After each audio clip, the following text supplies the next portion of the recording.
Jim Gaffigan here with some more Straight Talk. Now you can get a Walmart Plus membership, plus not pay for it, because it's included with Straight Talk wireless plans. You get free delivery with Walmart plus a Paramount Plus subscription included. Plus, you pay less for gas. That's a lot of pluses. Only Straight Talk gives you unlimited 5G data and Walmart Plus included on select plans for free. Straight Talk wireless, available at Walmart. Requires service on Gold or Platinum Unlimited. One offer per eligible account. Paramount Plus Essential Plan only. Separate registration required. Additional terms apply.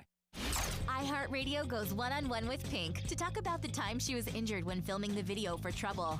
I sprained my ankles and pulled a muscle in my thigh and like my shoulder and blisters and all that stuff, but it was just an action-packed video. Like, you have to expect that kind of stuff. It's usually more painful than a break. It's when I should know this because I was a gymnast, but it's when, you sprain something.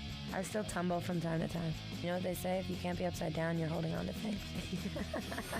Keep listening to iHeartRadio for more from your favorite artists. Time is money. At Leif's, we understand that accidents happen when you least expect it. Leif's has a special fast-track repair program for those who need it fixed fast. Call us for details and restrictions. Now, if you're in an accident, call us before you contact your insurer. Let our experts set up your collision claim to ensure you get all you're entitled to. Adjusters are trained to deny. We're trained to defend. Loaners, deduct assist, and of course, we pick up and deliver anywhere in the Northwest. Leif's, the finest in collision repair. All year, you've sang, danced, and listened to your favorite artists.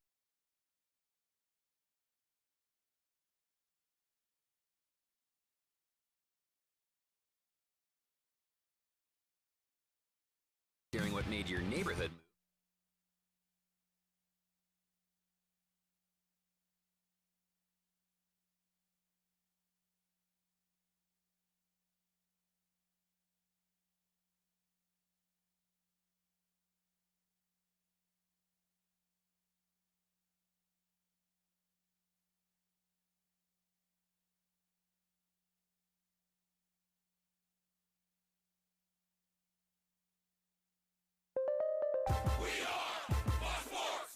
What you need to know. From the Goldberg Jones Sports Desk, your 620 Rip City Radio headlines. Goldberg Jones. Call 1-800-DIVORCE. All right, now 3 o'clock, Chad here. What's going on, my friends? The Trailblazers, once again, close, but they fall 132-127 to the Clippers in Los Angeles. Anthony Simons, 38. The team shot a season best, 19 of 40 from downtown. Portland back at it on Thursday. Utah will be in town. Tip at 7. Game day will start at 4:30 here in your home of the Blazers, 620 Rip City Radio. Trailblazers Ticket Tuesday. We have multiple pairs of Trailblazer tickets we'll give away on the show today. All you have to do is listen to Dwight and Chad for your chance to win from the NFL. Bad news for the Bolts. Justin Herbert will have season-ending surgery to repair a fractured right index finger. And the Vikings have named Nick Mullins their starting quarterback Saturday when they will meet the Cincinnati Bengals on NFL Network. And the Dolphins have lost starting center Connor Williams to a torn ACL. The Rip City Drive with Dwight and Chad is coming at you right now. The home of the OSAA is 620 Rip City Radio. The Rip City Drive with Dwight and Chad, presented by Lazy Boy. What is your strategy for comfort? Straightaway is hard, drives the lane and lays it in as he gets the roll off the front iron. 108 to 106, Nick. Snap is good. Kick on its way. End over end, and it is good! And the Giants have beaten the Packers 24-22. Second down. Give Henry. Turning the left side. Diving. Touchdown! Titans!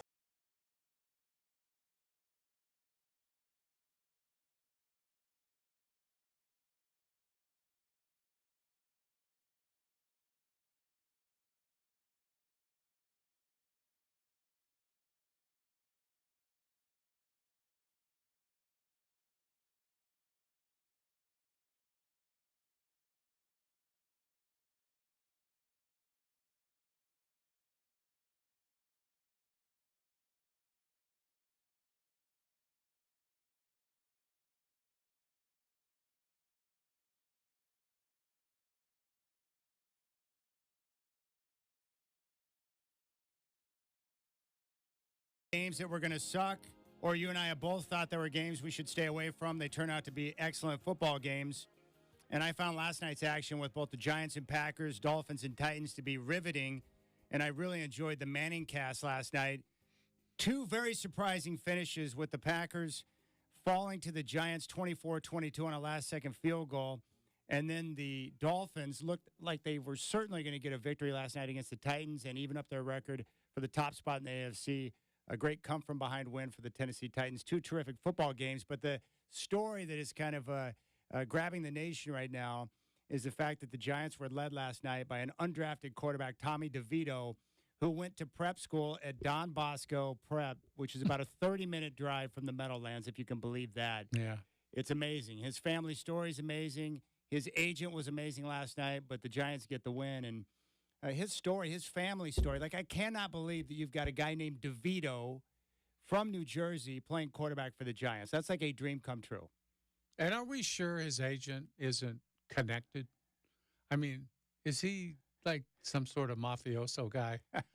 I mean, the way the guy, his outfits are, I mean, I don't even know what to say. He's right out of one of those gangster movies. Yeah, it's awesome. You love it. In fact, one thing that took place last night, it happened on Monday Night Football, was awesome. Sir, I was wondering, did you happen to catch the professional football contest on television last night? No, I didn't. Oh, it was most exhilarating. The Giants of New York took on the Packers of Green Bay. And in the end, the Giants triumphed by kicking an oblong ball made of pigskin to a big H. It was a most ripping victory. Son, I'm just gonna tell you this one time. Yes, sir. You want to keep working here. Stay off the drugs. That was floating around last night, and the broadcasters were having a great time. Troy and Joe last night taking a look at DeVito's agent. Turnover by Keyshawn Nixon. Family section. And his agent. This guy, the agent may break the internet. What the heck's going on?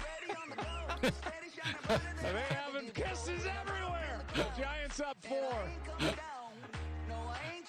I love it, man. The family was putting on the Italian kisses last night. Celebration. The Aikman reaction was so genuine. It was like, what the heck's going on? It sounded like he really, it wasn't just something he said. He was wondering what the heck is going on. Yeah, what in the world is going on here? What is this? Scott Van Pelt enjoyed it. New York, New Jersey. That's his agent.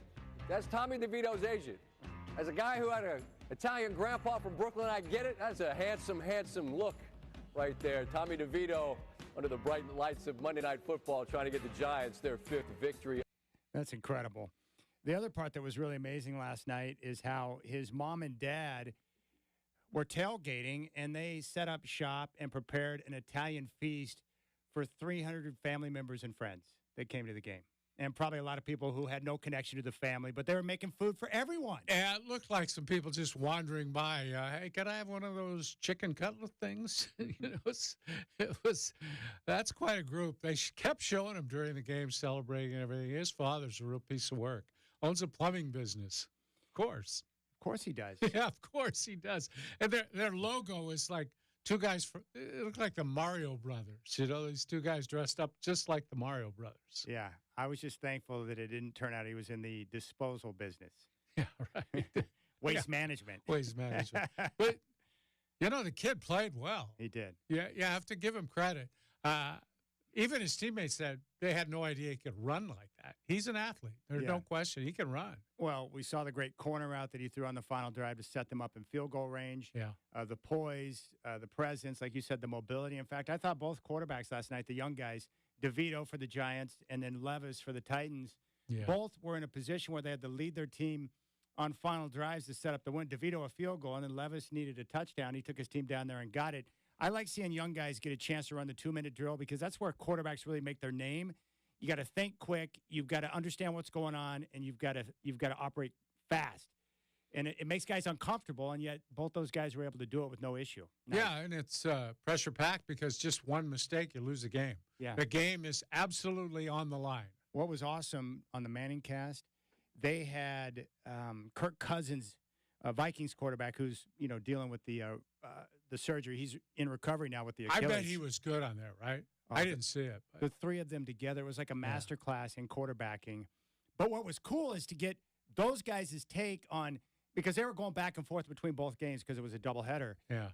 But to have two separate 2-minute drills going on, to hear Cousins and Peyton and Eli discussing what they're talking about, what they're telling their guys, what's going on at the line of scrimmage, and then based on how many timeouts you have and how much time's on the clock, You either got to get north and get as many yards as you can, or make sure when you catch the football, you get your ass out of bounds. Like, it's got to happen quickly. And they talked about the communication angle, what you're thinking about, what you're looking for. And I just enjoy that because those guys understand the game on a level that we don't because they've been there in those type of situations. But I found the football to be quite exhilarating. But what a story for DeVito. Undrafted, I think he spent time where at Syracuse in Illinois. That's where he went to school. Mm-hmm. And he wouldn't be the first undrafted quarterback in the NFL to have success. There are guys that slip through the cracks and get a chance to play and make the most of it. And I'm just happy that Brian Daboll gave him another opportunity to get the start, feeling like he had earned it to go out there and play at home on Monday Night Football. Because regardless of whatever happens for the rest of his life, he's got that memory forever. And no one can take that away. Yeah. Yeah, and he's played as well as anybody else who's played that position for them this year. One thing that's crazy about the NFL, why would you wager on such a sport? Oh. Last night was a great example. Yeah. But I think the Packers, they've been playing much better football of late. Very impressive. They had the impressive win over the Lions on Thanksgiving. They had the victory over the Chiefs. Like, they're playing good football, and I think they're showcasing that maybe Jordan Love can play, and they've got some good young talent on that roster. I think what happens with the young team, sometimes you have success, you beat a couple of good teams, and then all of a sudden you got the role reversal. You're on the road taking on a crap team in the Giants. You're the favorite. You're expected to win, and then you go out there and lay an egg. Yeah, and they have film on you now. When you play that first or second game, you're such a mystery. They have no idea, but they pick things up off film that we can't see. I mean, they get little tells. They pick things up, little tips that guys do of flaws. And to continue after the first game or two is really impressive. But it was a rough night for me with the remote. I mean, you got the two football games. I'm going back and forth, and I'm trying to stay with the Blazers, but I'm recording the Blazers, so I know I could go back and pick things up later if I need to. But still, they were way down in the start, and then they caught up, and it's all of a sudden it's a game. And I was curious about that, so it was like a three-way deal. I was just pumping that remote. It was brutal.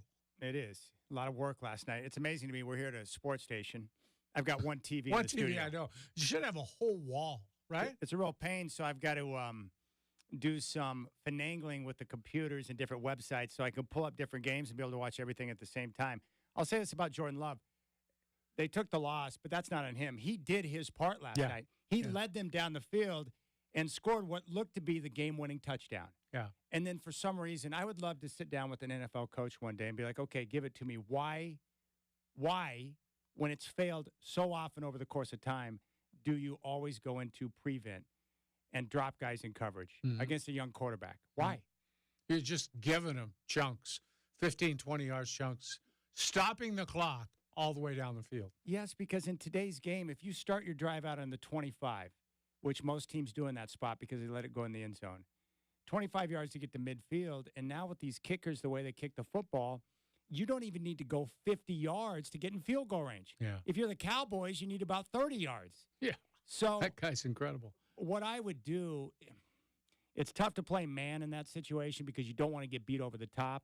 But I'll tell you what, I'm not going to be afraid to bring an extra rusher. What I would do, I've watched this enough now, I would play those situations the way I play the rest of the game. That's what I was going to suggest. Whatever has worked for the last, 2.5 hours, just stay with it.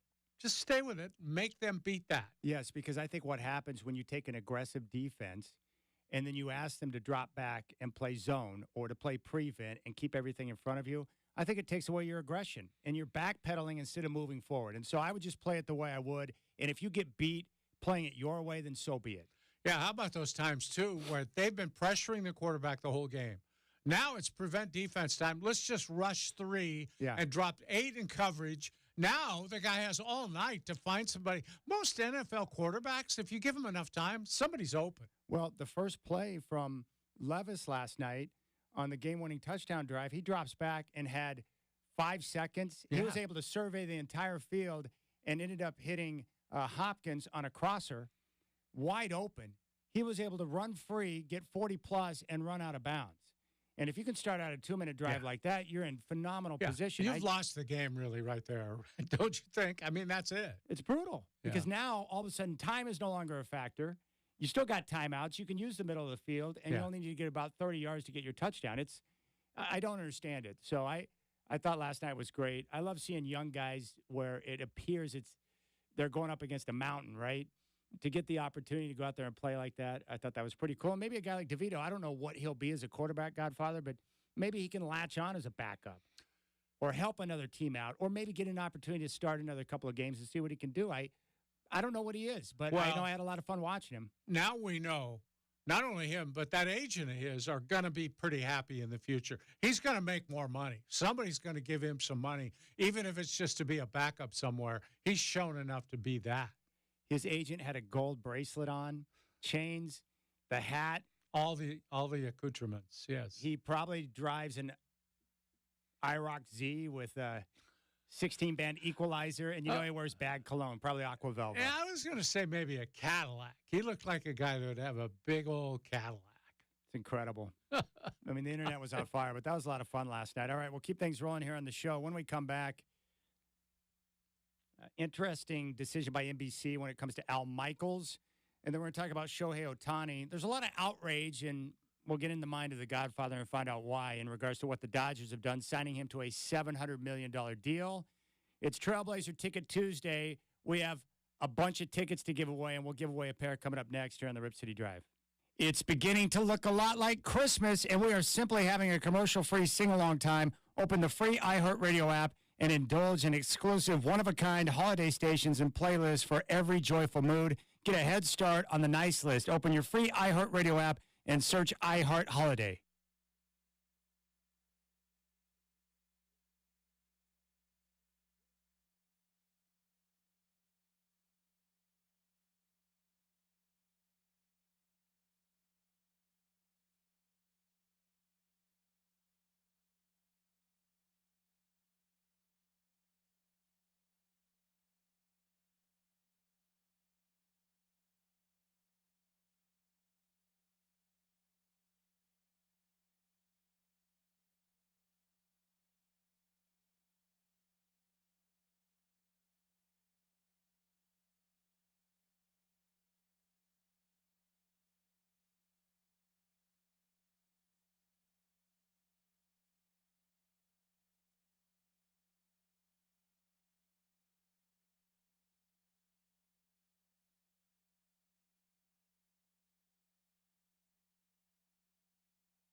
You're listening to the Rip City Drive with Dwight and Chad on 620 Rip City Radio. Brought to you by Lazy Boy. What's your strategy for comfort? Listen on your free iHeartRadio app for all your music, radio, and podcasts.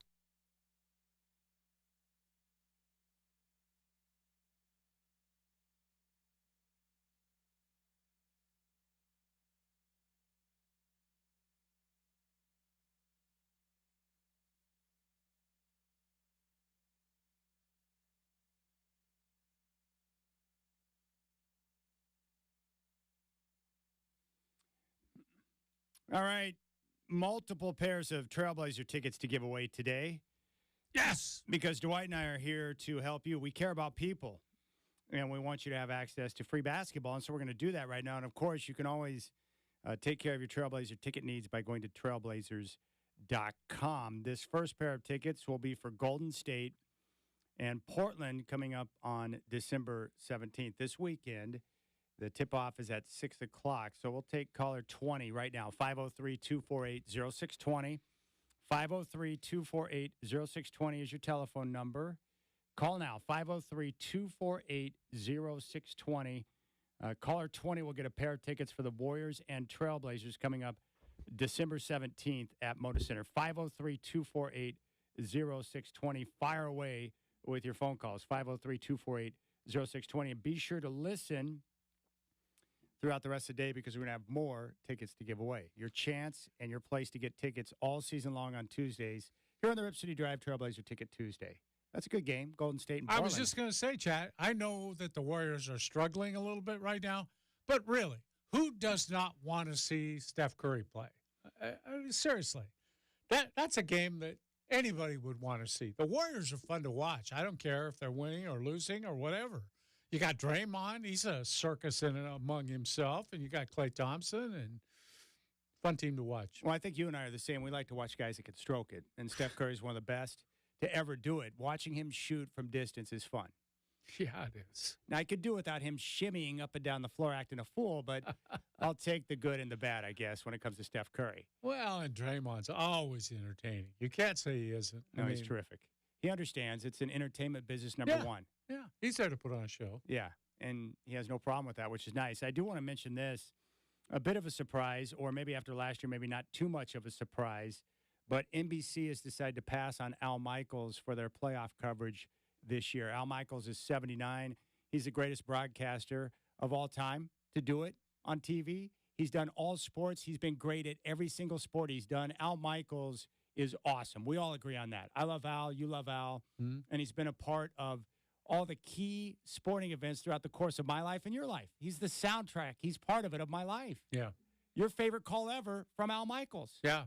Do you believe in miracles? That's the greatest call of all time in my mind. All sports. I don't even want to see that highlight unless he's narrating it. It's an incredible call. Just incredible, because it was a miracle. It was amazing. And he's there. But I used to hear him on baseball. He did Monday Night Baseball for a while on ABC, I think. He was terrific with baseball. That's how he got his start. He used to do the Hawaii Islanders. That's kind of how he got his broadcasting start. Then I think the Cincinnati Reds had him for a while, and he went to the Giants. He's just tremendous on all sports. It's hard to do them all. Yeah. It really is. And to do it at a high level. Yeah. He's and amazing. Beautiful voice and just a wonderful person. From everybody in the business that I've talked to says the same thing. Great guy. Well, it says here out of the New York Post, next month NBC has 3 playoff games. The network's number one team, Mike Tirico and Chris Collinsworth from Sunday Night Football, will handle 2 of them, including one that will be exclusive just to the network's streaming service, Peacock. When NBC has 2 games on the first weekend of the playoffs, its number one college team, Noah Eagle and Todd Blackledge, along with sideline reporter Catherine Tappan, they will be on the call, not Al Michaels. Noah Eagle, of course, the son of Ian Eagle, who is a rising star in the broadcast biz. He just walked away from the Clippers play-by-play radio gig to take this job with NBC. I love Al Michaels, and it's really hard for me with the broadcasters I grew up with to admit when they're not the same. But I saw the playoff game last year with the Jaguars and Chargers, and a lot of people would agree. Maybe not everyone, but he and Tony Dungy were on the call for that game, and they sounded like they were at a funeral. No enthusiasm, no excitement, and the call just wasn't great. because you had two older guys that didn't provide the energy necessary to do a playoff game. That's the way it came across on the broadcast. And then I've listened to Michaels now the last couple of years on Amazon. He's still doing a good job. Working with Herb Street helps, but, he's starting to slow down. Not getting the action the same, missing on some of the numbers and the players and so forth. And unfortunately, just like in any other business, there comes a time where you start to slow down. And I'm noticing that with Al Michaels.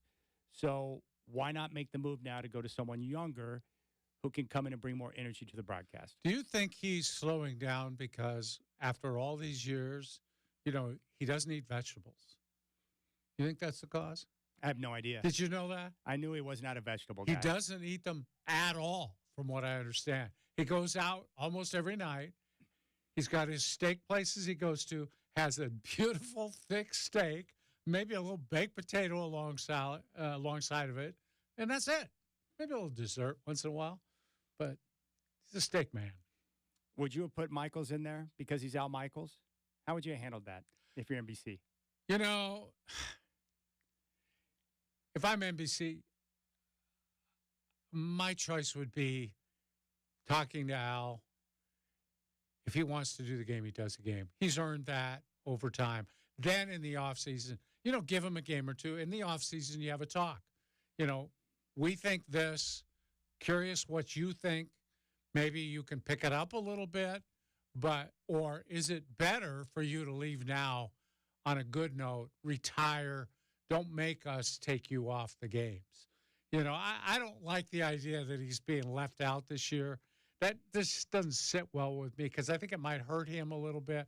Whereas if you let him do a game, and he's not going to be horrible, let's face it. I mean, there's going to be guys worse than him, even at his worst. But I would give him that. I think what he's given to broadcasting over the years probably deserves that. All right. I want to ask you this question about Shohei Ohtani because I'm seeing a lot of outrage from baseball fans, either out of jealousy or frustration, but I'm seeing a lot of people comment that this is bad for the game of baseball, that Shohei Ohtani going to the Dodgers, getting $700 million, the rich get richer, and he gets to defer it, so it helps the Dodgers out for the time being to be able to go out there and continue to construct a roster so they have a chance to go out there and maybe win a World Series. Is it bad for the game of baseball? What's your take on that? Well, my take on that is the boys in the league office, in the MLB offices in New York, are popping champagne corks. You think that commissioner isn't excited about knowing, and he knows now, he's got Ohtani in the postseason. He's got that team in the postseason. It's going to drive ratings probably worthy of 10, 15, 20 years ago in baseball for postseason games because people watch Ohtani. He draws the eyeballs more than Mike Trout, more than Acuna, more than anybody else in the big leagues right now because of the unique person that he is. So baseball is going to kind of swallow hard on that salary figure and what it's done to their tax situation and all. But for the good of the game, more eyeballs on the big games. That's what baseball's wanted for a long time. More eyeballs on the big, important games. If he could get to the World Series, look, I worry a little bit about the teams playing against them. We might see a LeBron James situation here where it might be hard to get calls when you're playing the Dodgers, Yeah, because of the interest the league has in seeing them progress through the postseason. The league would love to see that team in the World Series. Don't you think? Yeah. Well, I'm going to enjoy watching the Dodgers play because I can't wait to see those three guys, Mookie, Freeman, and freaking Shohei. That's amazing. But you like them anyway, right? That's your team, kind of. I like going to L.A. to watch them play because I enjoy the sunshine. Yeah. I love Dodger Stadium. I love the history of the team. It's a storied franchise, and I'm glad that Shohei's there. I didn't want him to be tucked away in Toronto. I don't care about the Blue Jays for crying out loud. That would have been terrible. But here's where I think the real outrage is, and this is what ticks me off. I'm with George Steinbrenner on this. I don't have a problem with the Dodgers ponying up and landing Shohei Ohtani. I think it's going to be pretty cool to watch. My big problem is with all these teams, and it used to drive Steinbrenner crazy, where all these teams, the big market teams, have to share revenue. Millions of dollars. Yes. That's shared amongst the other teams in baseball, and yet these other teams are taking that money, using it as profit, put it in their own pocket, and building their empire but not reinvesting that revenue sharing, which is what it was designed for, to put it back in their team to give them a chance to compete. They're building their empires outside of baseball. Yes. They're not using it to improve their teams, which is what that money was for. It was to help them in free agency, help them retain their own players by being able to pay them more. Yes. All of those things.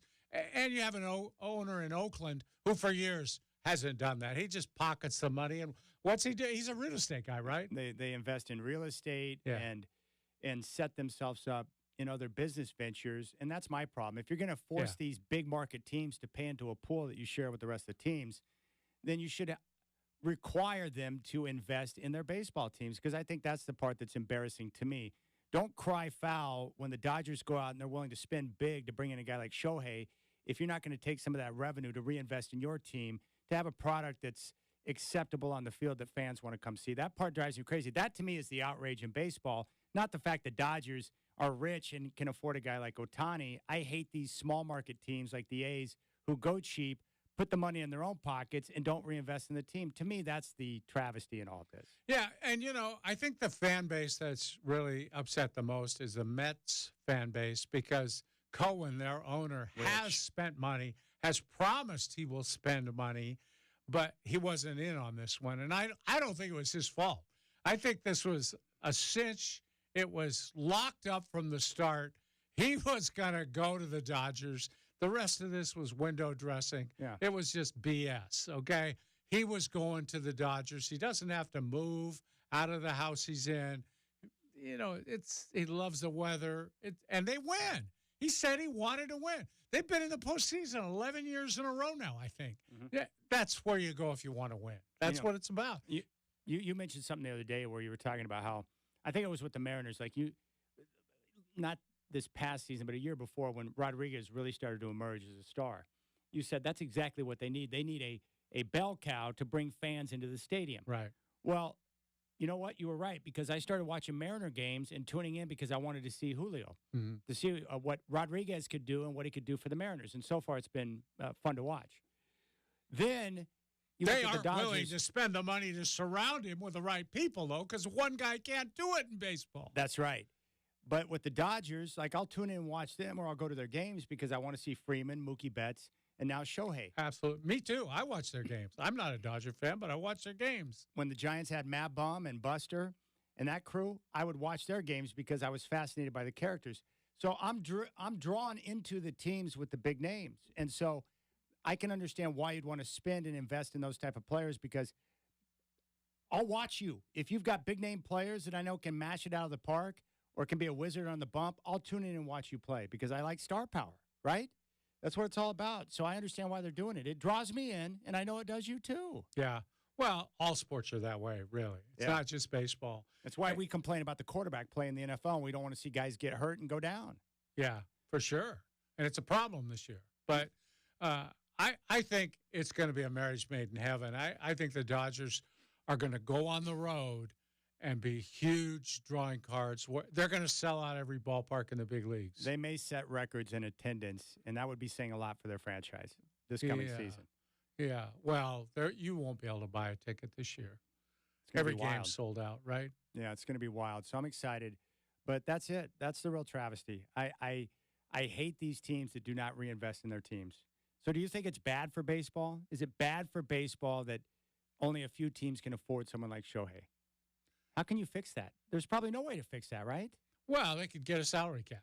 But the Players Association is going to go for that, and they have more power than any of the other unions in sports. But I think the good thing is the richest teams most of the time don't win. Yeah. I mean, you look at this year. They should win, but their pitching is not that good. You know that, Chad. Yeah. They got guys that are hurt all the time. Older. Yeah, they're going to try and run Kershaw back one more time, right? Isn't he going to I think he's going to give it come a back. shot? Yeah. And so, they're going to score a lot of runs. And believe me, I would say Ohtani, I'll go on record right now. Ohtani's going to knock in 150 runs next year because he's got two on-base kings hitting ahead of him. Fred Freeman, Mookie Betts are on base all the time. Both of them. They're like 400 on-base percentage guys. So they'll be on all the time for him to hit. It's going to be amazing. All right, elsewhere, we got word today, and this will probably make you happy, but Justin Herbert's going to have season-ending surgery to repair that right index finger fracture that he suffered against the Broncos on Sunday. Don't you think this is probably a good thing for him? Yeah, I'm not happy that he broke a finger, but I'm happy he's not going to be playing anymore because the next injury was going to be probably worse than a broken finger. He was in jeopardy every game he played. The key for the franchise now is get through the rest of this season, let go of the head coach and Brandon Staley, and then go out and hire the right guy who can start the process of basically just starting over with Herbert. Lay down a new foundation. You mentioned it. He does look like he has maybe taken a hit when it comes to confidence. I do believe he's a very competent player, and I think he's got the ability to be the best in the league. He's got that type of talent. He just needs someone to work with him and get him back on track. Yeah, see, what I would do in San Diego, I would fire Staley now and just give me an interim. I don't care who. Offense coordinator. Give that kid a chance, whatever. He's not going to be the long-term solution, but it gives you a head start on looking around to see who you might want to come in. And I think they need the head start because somebody's going to have to talk this Spanos family into spending a little more money than what they want to spend. And maybe some of these agents who are determining players going that direction need to weigh in on that too. You're going to have a real head coach. I'm not talking about somebody's half-baked assistant coach who's never been a head coach. You need a real head coach now, somebody who's done it. Chase Belichick. That's my number one thing. Chase him. I don't know what it's going to take, but you can talk to his agent right now. You can fire the guy, talk to his agent right now, find out. I know it's a big move all the way across the country, but I know you like sun. You spend a lot of time in Florida in the offseason. I know you like to fish, all that stuff. Come on down to San Diego. You got a great quarterback to work with. The hottest candidate that will be available is the Lions offensive coordinator, Ben Johnson. Yeah, I'm not high on coordinators. Not anymore. Look, the Broncos made the deal that San Diego should have made last year. They went out and got a real head coach. That's true. But I'm not taking Belichick. I don't want any part of that. Why? Because he's a defensive guy. And he's proven without Tom Brady, he has no clue of how to put an offense together, let alone identifying the right offensive coordinator. I'm not taking Belichick, especially at that age. I want a coach, whether he's been a previous head coach or is a coordinator. I want someone that's young enough that can grow with Herbert throughout the course of his career. But I'm not taking Belichick. It's just such a gamble to bring some coordinator in who's never been a head coach. Well, taking Belichick would be a gamble, too. What has he shown on the offensive side of the ball that you would lead you to believe he would know how to handle that? Well, I think he'd bring in a good coordinator. The problem is, too, he's not good in the draft and identifying the right offensive players to put around him. I mean, there are issues there. I think Belichick would be a risky maneuver at this stage in his career. Man, he's one of the great coaches of all time. Maybe the greatest. Yeah. He might be. But, again, I give the credit to Tom more so than I do to Belichick. Well, their defense needs tuning, too. And I think at least they'd be organized. At least they wouldn't be the mess they are now. So you'd really go Belichick. That'd be your number one choice for the Chargers. I would definitely look into it. See, I don't think he'd come, but I would talk about it for sure. I've heard Johnson's name before, and I just I don't even know. Their offense, yeah, okay.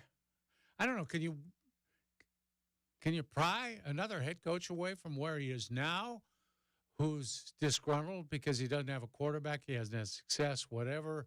Or is there somebody who recently got out of the game that you like? There's got to be somebody out there with experience of running a football team. And I wouldn't necessarily give him front office power either. If you had to, you would. But, I'd be more tempted to say I'll hire a good general manager and let him hire my head coach.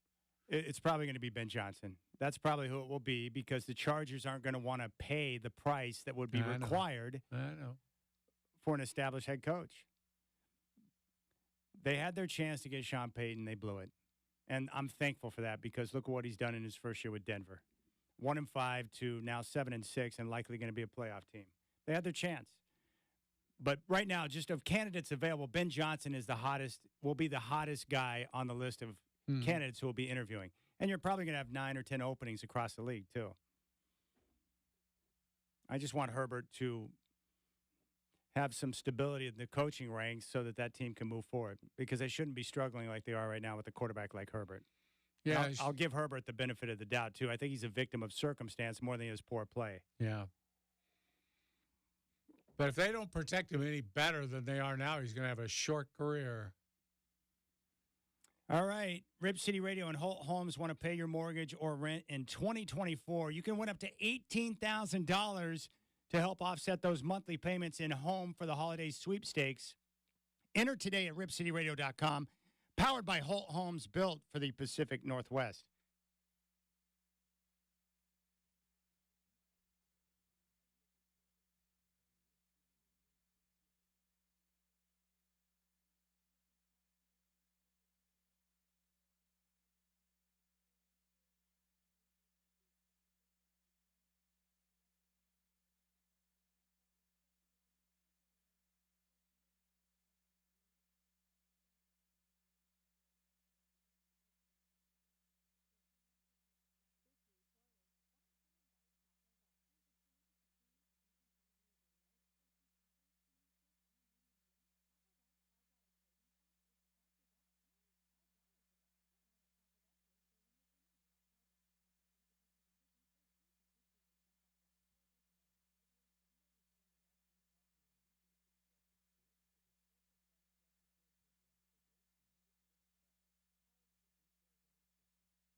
The Rip City Drive, brought to you by Lazy Boy. What's your strategy for comfort? Here on 620 Rip City Radio. Listen on your free iHeartRadio app for all your music, radio, and podcasts. Putting on the Ritz. Is this Herb Albert? Yeah. I didn't realize Herb Albert had a version of Putting on the Ritz. I didn't either, but you can tell that trumpet any time. Every time you hear that, it's him. Nobody plays it quite like him. He's got his own unique sound. Gosh, I love Herb. Was that in The Golden Child with Eddie Murphy? Where did I see Putting on the Ritz? All right, we got to talk about the NBA in-season tournament for just a moment, Godfather. Oh, right, good. So you gave me the numbers in regards to the NBA in-season tournament, and apparently the average for the final that the Lakers were in on ABC and ESPN2 was 4.58 million. Now, according to the NBA, that is the highest early season, regular season game prior to Christmas in nearly the last 6 years. Yeah. So they did get a ratings boost for the tournament final. As we pointed out yesterday from the report with Ethan Strauss, the other games, the quarterfinals and the semifinals, averaged out to be that of a normal NBA regular season game. Yeah, they did the same pretty much they did last year. All right, so how much value is there in the NBA getting one game, the tournament final for their first NBA in-season tournament, jumping it up 30% to 4.58 million? How much value is in that? I don't think there's a lot of value, and it certainly doesn't. The value doesn't exceed how much they spent on this tournament. It was a very spendy proposition for a variety of reasons. So I don't think it was worth it. But what Strauss said, and I trust him, he's a very reliable journalist, has been covering the NBA for a long time. And what he said is the NBA was trying to talk Netflix into doing a documentary similar to the ones they've done on tennis and golf, Formula One racing, the Drive to Survive kind of documentary where they really went inside. And if they could get that done, that would be huge for the league because those things have a way of creating fans for your sport, get people really interested because they get inside. They learn the personalities. They acquaint themselves with the major players. Apparently, Netflix wasn't interested. So if that was your goal, then the whole thing's a failure anyway. Because they were chasing, I think, big dollars with a promotion like that.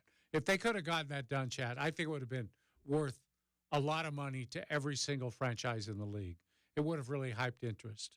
But without it, the money is spent on all those goofy floors that they designed and all the prize money to players. Just the rent alone, what they spent in Las Vegas for that arena, what they spent on hotel rooms down there for all the league personnel, the teams, all that stuff.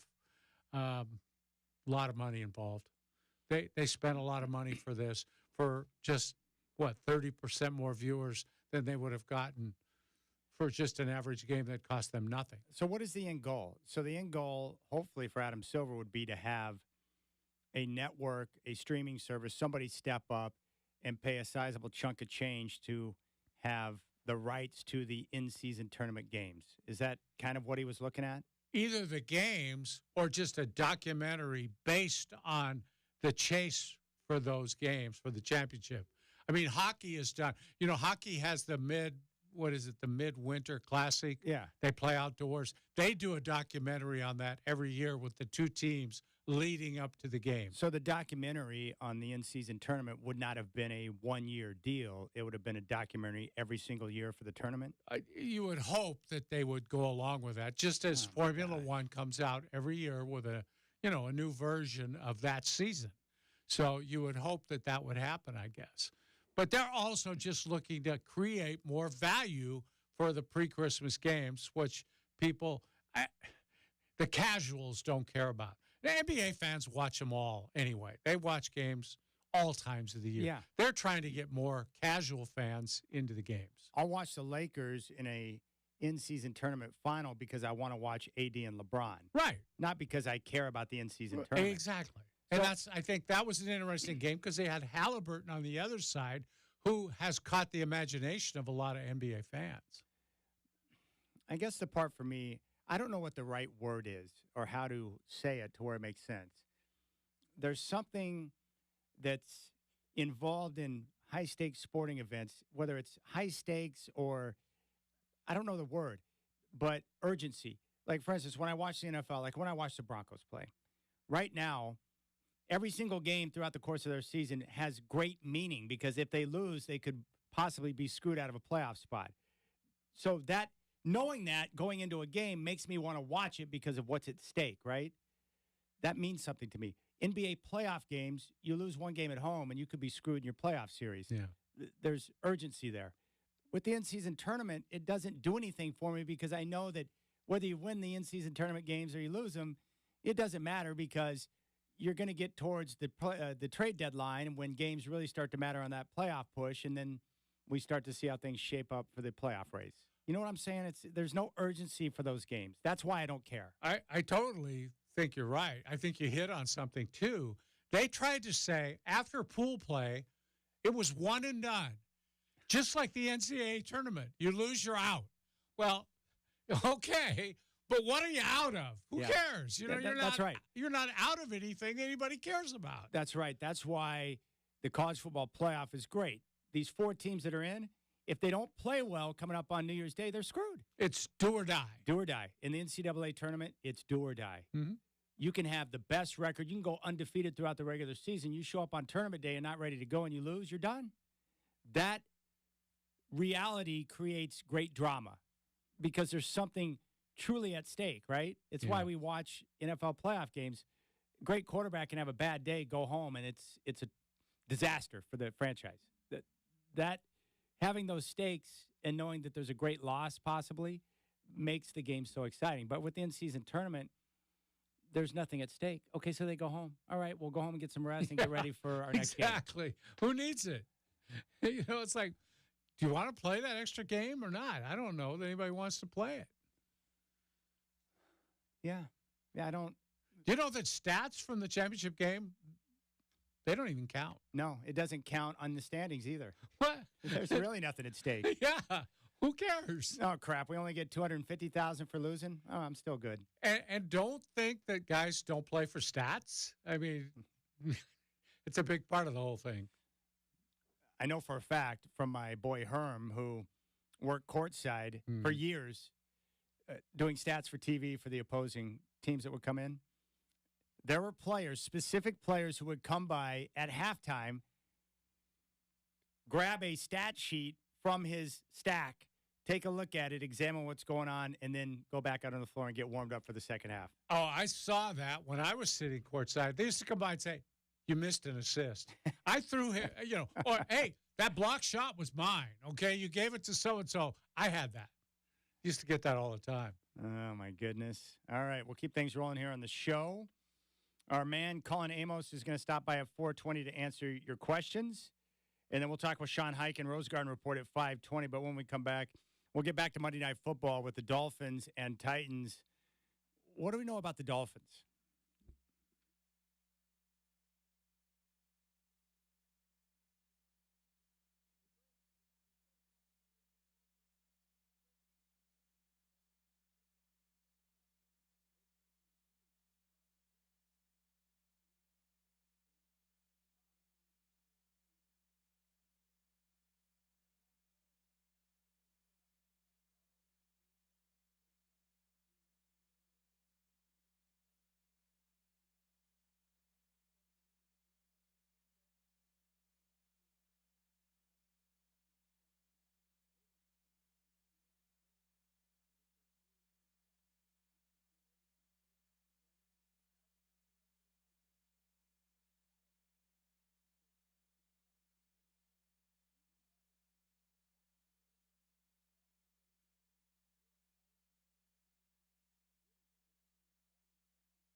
And here's what you need to know. From the Goldberg Jones Sports Desk, your 620 Rip City Radio headlines. Goldberg Jones. Call 1-800-DIVORCE. 4 o'clock chat here. Trailblazers take a loss last night in L.A., 132-127 to the Clippers. Ant Simons had 38.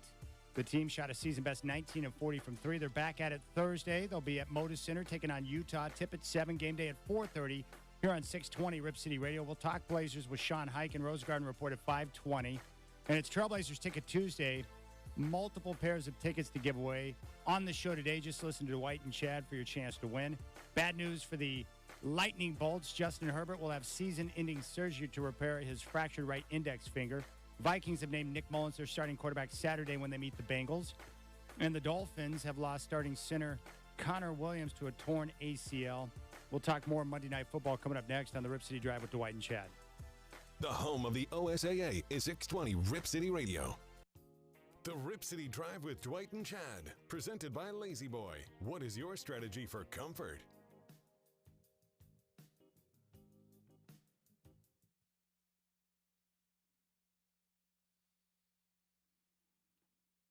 All right, one quick note for you, Godfather. Michael Franzese, former mob boss, really cool guy. Put out. I like the story already, but go ahead. Former mob boss. He put out a quote from Mike Tyson. Quote, social media has made it people far too comfortable with being disrespectful and not getting punched in the face for it.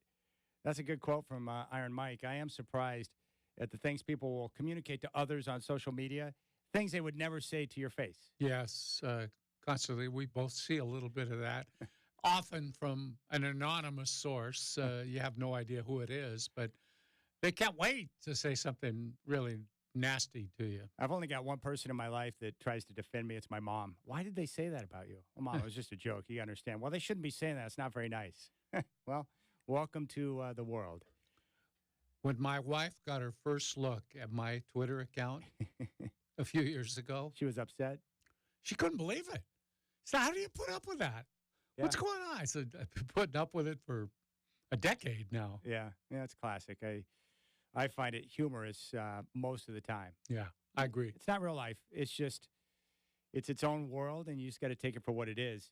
Monday Night Football last night, 2 great games. We know about Tommy DeVito leading the Giants over the Packers, which was sensational. His family out there cooking an Italian feast for 300 people before the game, which was wild. His agent looked like a guy out of a crime movie for sure, mafioso. A wild, wild scene. And he grew up and went to prep school 30 minutes from the Meadowlands. That was great. But down in Miami, we got another big-time game. The Dolphins up big late, but we saw the Titans work their way back into the game.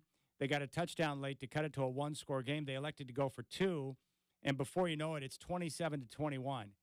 The Titans kick the football off. They got their timeouts. They're able to get a stop defensively. They get the ball back, and they go right down the field and score with Will Levis. Get the touchdown, kick the extra point. They're up by a point. And there's still well over a minute on the clock. So at the time, I thought, that was great, nice drive. Yeah. But now Miami's going to go down and get a field goal Yeah. with ease. But Tua, and part of the problem, I think, was the fact that Tyreek Hill was unavailable. He was on the field for one of those plays on the final drive. They couldn't get in position. The Tennessee Titans got to stop on 4th down. They get the win. That was a surprising outcome, especially with the Dolphins. With 3 losses going into the game, had they won the game, they'd be right up there tied atop the AFC for the Baltimore Ravens in that chase for the number 1 seed, which is critical because only one team from each conference now gets the first round bye, which means you get extra rest and you only have to play 2 games at home to get to a Super Bowl. And now the Dolphins are looking up at the Ravens, and that could turn out to be a critical loss for them. That was surprising. I did not see that one coming. I did not either. I really thought that was a 2 or 3 touchdown game. I went away from it a couple times. I told you I was switching around channels like a maniac, and that was the one game I felt pretty sure of. Even towards the end, I didn't really see that coming. Tennessee, I mean, Will Levis, I like him a little bit. I think he's okay. But I had more confidence, I guess, in Tua than that. I thought they would be able to at least move the ball to keep from losing the lead. And then even when they got behind, there was enough time left for him to go up the field. But without Tyreek Hill, that's a different offense. It's not the same. They need that threat of him stretching the field. And without it, it looks to me like they're rather ordinary. Well, I think what we learned, and you and I had a wonderful pre-show discussion on quarterbacking, but you believe right now in the league there's one super elite quarterback that is head and shoulders above the rest. Who would that quarterback be? Patrick Mahomes. Yes, you and I are in agreement. I think Patrick Mahomes, he's already a Hall of Famer. He might be the best quarterback I've ever seen already in the NFL. He's that good. So Patrick Mahomes plays at a level to where even though he's got a receiving core that's absolute garbage, and they're not getting the job done right now, and because of that, Kelsey's not as effective, you and I still believe that the Chiefs, when push comes to shove, will find a way to get themselves in the Super Bowl. I think that's born more out of blind faith to Mahomes than anything else. Well, and Andy Reid. Well, if I'm going to be whistling in the dark, hoping for something, right. I'll go with Mahomes. Yeah, that's a good call. Yeah. Well, the difference with Mahomes and the majority of quarterbacks in the NFL, we see this with Tua last night. He's a fine quarterback. He's accurate. He can deliver the football, and he's had a very productive year. He's one of the top passers in the league. I think right now he leads the NFL in passing yards. Well, if Hill's not on the field or he doesn't have some of those dynamic playmakers, and they got a whole bevy of them down there, great team speed. Yeah. And there are other quarterbacks. We've seen Brock Purdy this year struggle when he doesn't have McCaffrey and Debo and some of the great weapons they have.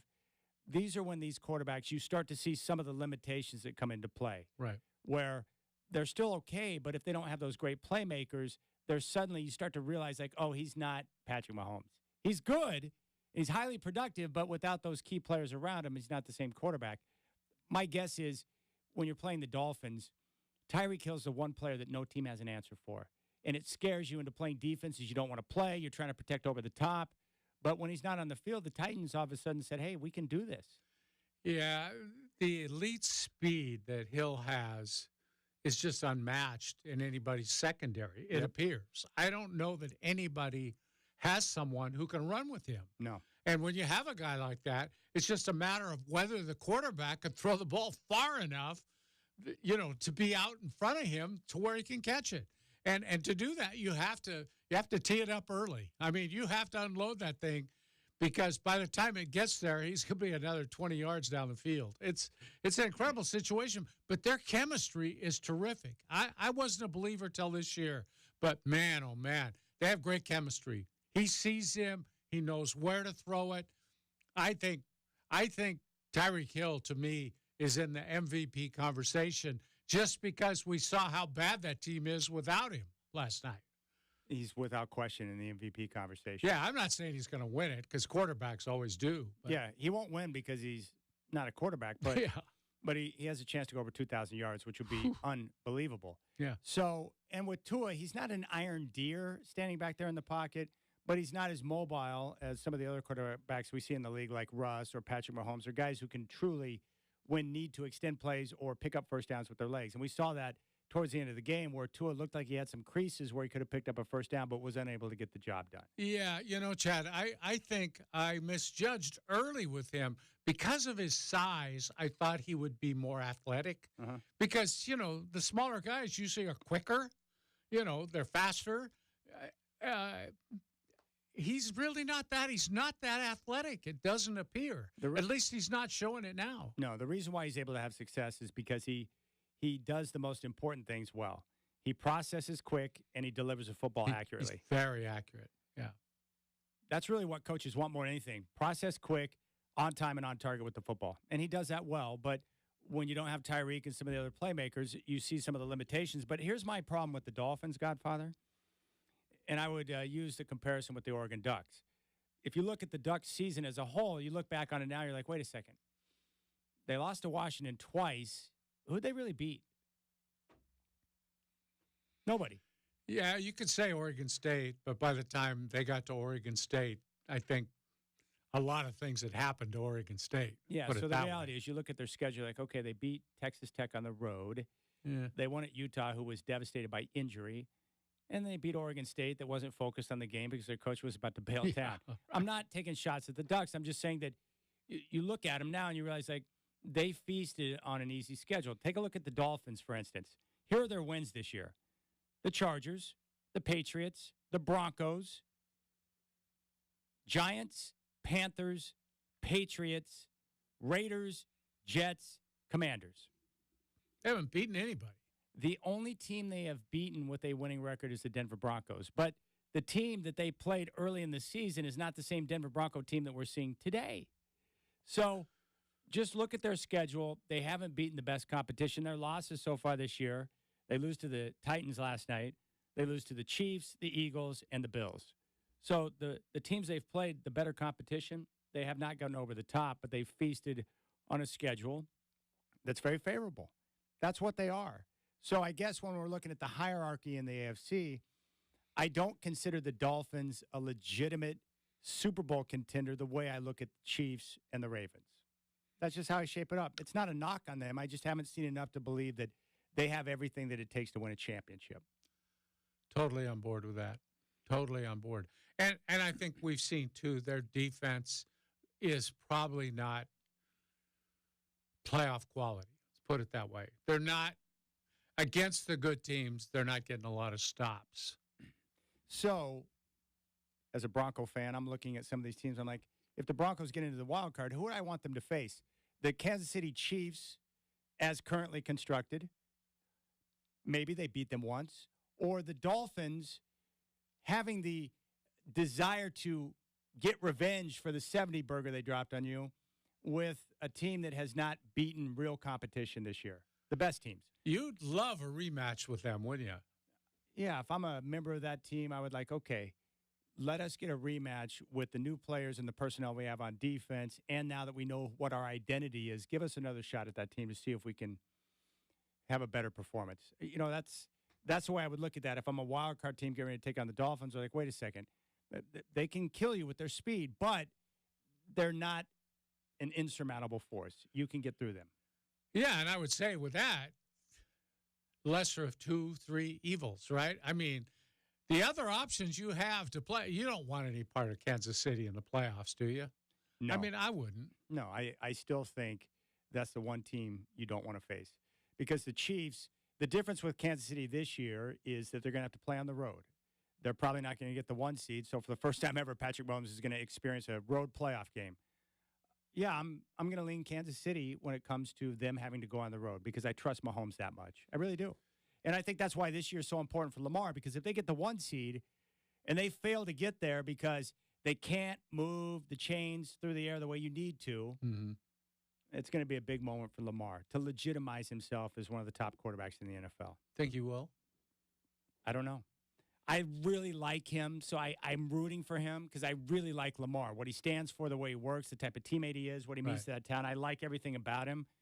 You like him as a person more than you like him as quarterback, though, I right? do, yeah, because he's cool, man. That guy's, some guys, he's not about, he just wants to work. He's not about the hype and all the nonsense. He just wants to play ball, and his teammates love him. Yeah. And I like their coach. He's the less crazy of the Harbaughs, but he's a darn good football coach. Yeah. One of the few defensive guys that's making it through the league today, unlike a lot of these defensive coaches that are struggling. He doesn't even seem like a Harbaugh to me. No. How much do you think Jim is bothered by the fact that he lost the Super Bowl to him? Oh. It drives him insane, doesn't it? Oh. Yeah. All right, we'll keep things rolling here on the show. We got more Blazer tickets to give away. So you got to listen to us for your chance to win. Colin Amos from the law offices of Goldberg Jones is going to join us in studio next to answer your questions. And then Sean Hyken talking Blazers at 5:20.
It's Rip City Drive on 620 Rip City Radio. Brought to you by Lazy Boy. What's your strategy for comfort? Listen on your free iHeartRadio app for all your music, radio, and podcasts.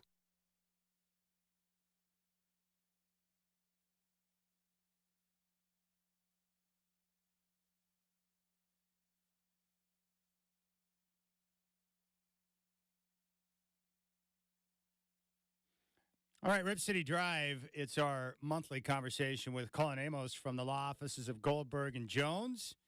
Divorce for Men, 1-800-DIVORCE is the telephone number. If you have any questions, you call 1-800-DIVORCE. Colin will answer your questions and get you on the right track. And we've got questions for you that we'll get to in a moment. But, dude, props to you on your Washington Huskies. You got to feel great in the playoff for the second time. They get a matchup with Texas and New Orleans. You take out Oregon not once but twice in the same season to pull off an undefeated season. That is right. And you've got Michael Penix. You got to feel pretty good about things right now. I feel great, and I'm glad that he's going to have time to get all healthy. So there's not going to be any flu. He's not going to have any mystery illnesses or injuries. He's going to be really tight. And I was nervous about that Oregon game, and he came out slinging. Ooh. The defense came out flying around. Oregon didn't know what hit him. They were lethargic. And these Huskies were flying. It was great. You know what's great, too? Like most Husky fans, like you went into the game thinking there was no way. No. You thought Oregon was going to win. You actually lost money on the game. Yeah, I did. I had to. I kind of broke even, but I lost a little because I thought there's no way we're going to, it was a 9.5, 10 points, 11 points. I just didn't think we'd be able to overcome. I was listening to all the media. Even though the Huskies were winning, all you heard from Game Day and ESPN is, oh, yeah, the Huskies is there. But Oregon, that's the complete team. They're beating up on all these other teams. So it was really nice to see that, especially since I was sitting in front of a TV. I had about 30 or 40 of my buddies in two suites at the Huskies. So I was getting texts throughout the game, pictures of the field. And then I was sitting with two of my buddies on vacation, and they're both Ducks. So I had to drink a lot of alcohol to get through the first couple quarters. And then it started to kick in, and then – Where'd you guys go for the trip? You went for a trip. Where'd you go? Yeah, I was in. We had planned a trip to Kauai. Oh, nice. So we flew into Kauai at 1. Well, the game started at 3, and all I could think about is we got to get to the house and get in front of this TV. Were you able to navigate with the wives to make sure that happened? Yeah, they were pushed aside quickly. They understood.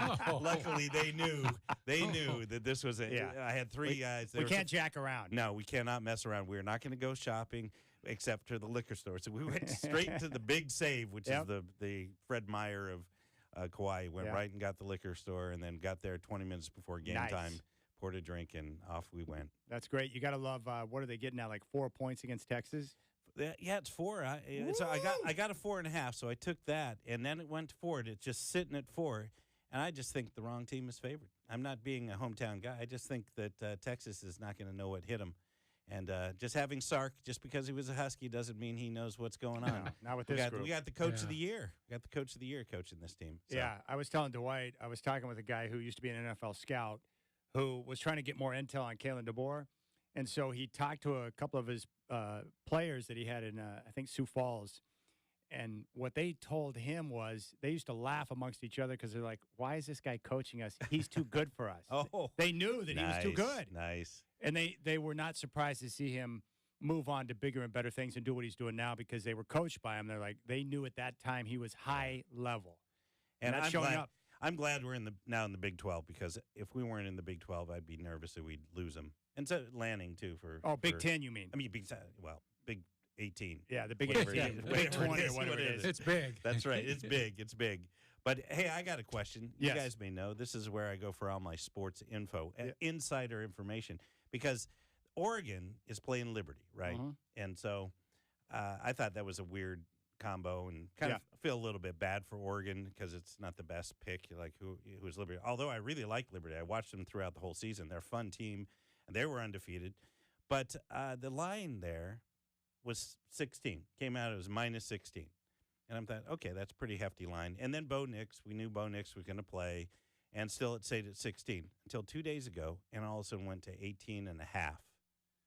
So the question is, somebody knows something, and it's not me.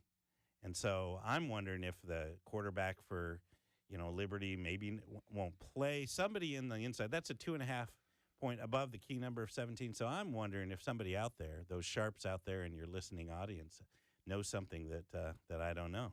Huh. Is it possible it's just a late reaction to Bo Nix that now they're kind of getting ready for the game and he really is going to play rather than people not really buying into that because it should have moved when he said he was going to play. Right. I agree. What I can tell you is from my own personal experience of betting, that line moves immediately. There's no late. So once those sharps know, you can't catch up. That line moved before you know anything. So they figured something out for sure. But they said it was going to play, and it didn't really move. There's got to be something else.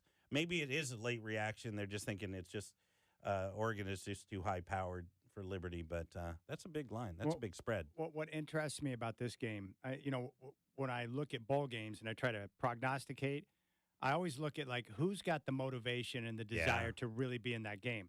Now, I know that pound for pound, Liberty cannot match up with the talent that Oregon's putting on the field. But this game for them is like the ultimate Super Bowl. Exactly. They're going to play and commit to doing whatever it takes to compete and have a chance to win that game because if they do, it'll be the ultimate memory for the rest of their lives forever. That's right. So their motivation and desire for that game is a lot different than what Oregon's is.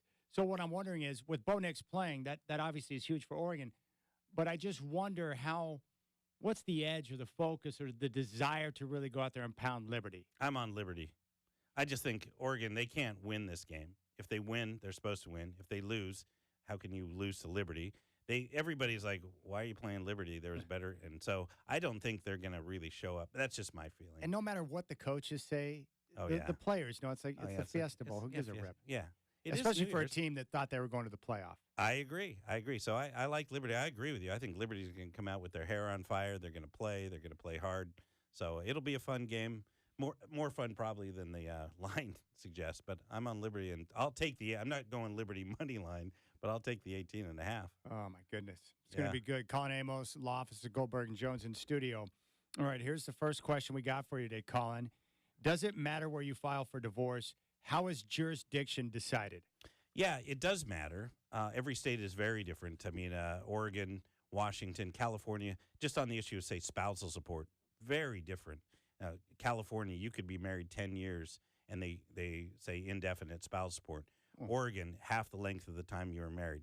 Washington, 3 out of 5 years you were married, 1 year of spousal support. So just on spousal support by the state and the jurisdiction can make a big difference on the outcome of your case, custody, visitation, property, and debt. But you really don't get much of a choice, especially when kids are involved, where the kids primarily reside. There's a statute that defines jurisdiction as where the kids have resided for the last 6 months continuously is the state of proper jurisdiction for the child, called the home state by the Uniform Child Custody Jurisdictional Exchange Act. And so that defines jurisdiction. Also, there are states that define jurisdiction. You have to reside in that state for a certain period of time before you can file a divorce. Oregon, you have to reside here for 6 months before you can file a divorce. Washington, you just have to, say I'm a resident. You can file for a divorce.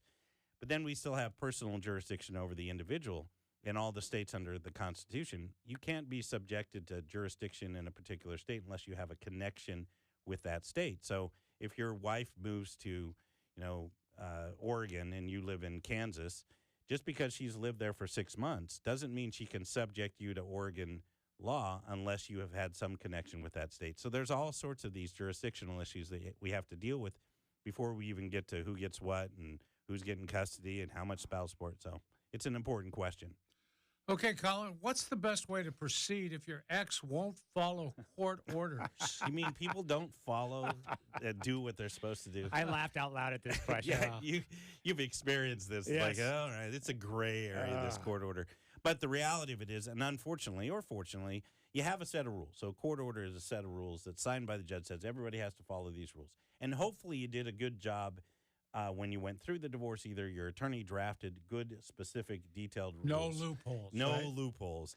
And if they're not following the order, you have to hold them accountable. And just like any rule, if you don't hold somebody accountable, then they're not following the rules at all. They're all out there. Everybody's speeding, driving 90 miles an hour. You put one officer on the road, starts to slow people down. They realize they're going to get a ticket. There's consequences to their behavior. And so you have to file an enforcement proceeding, commonly called a contempt, to hold them accountable. And hopefully the judge agrees, because the worst thing that happens is if you go in there and the judge says, I don't know, and then they think, see, you can't get me. So you really want to have them dead to rights.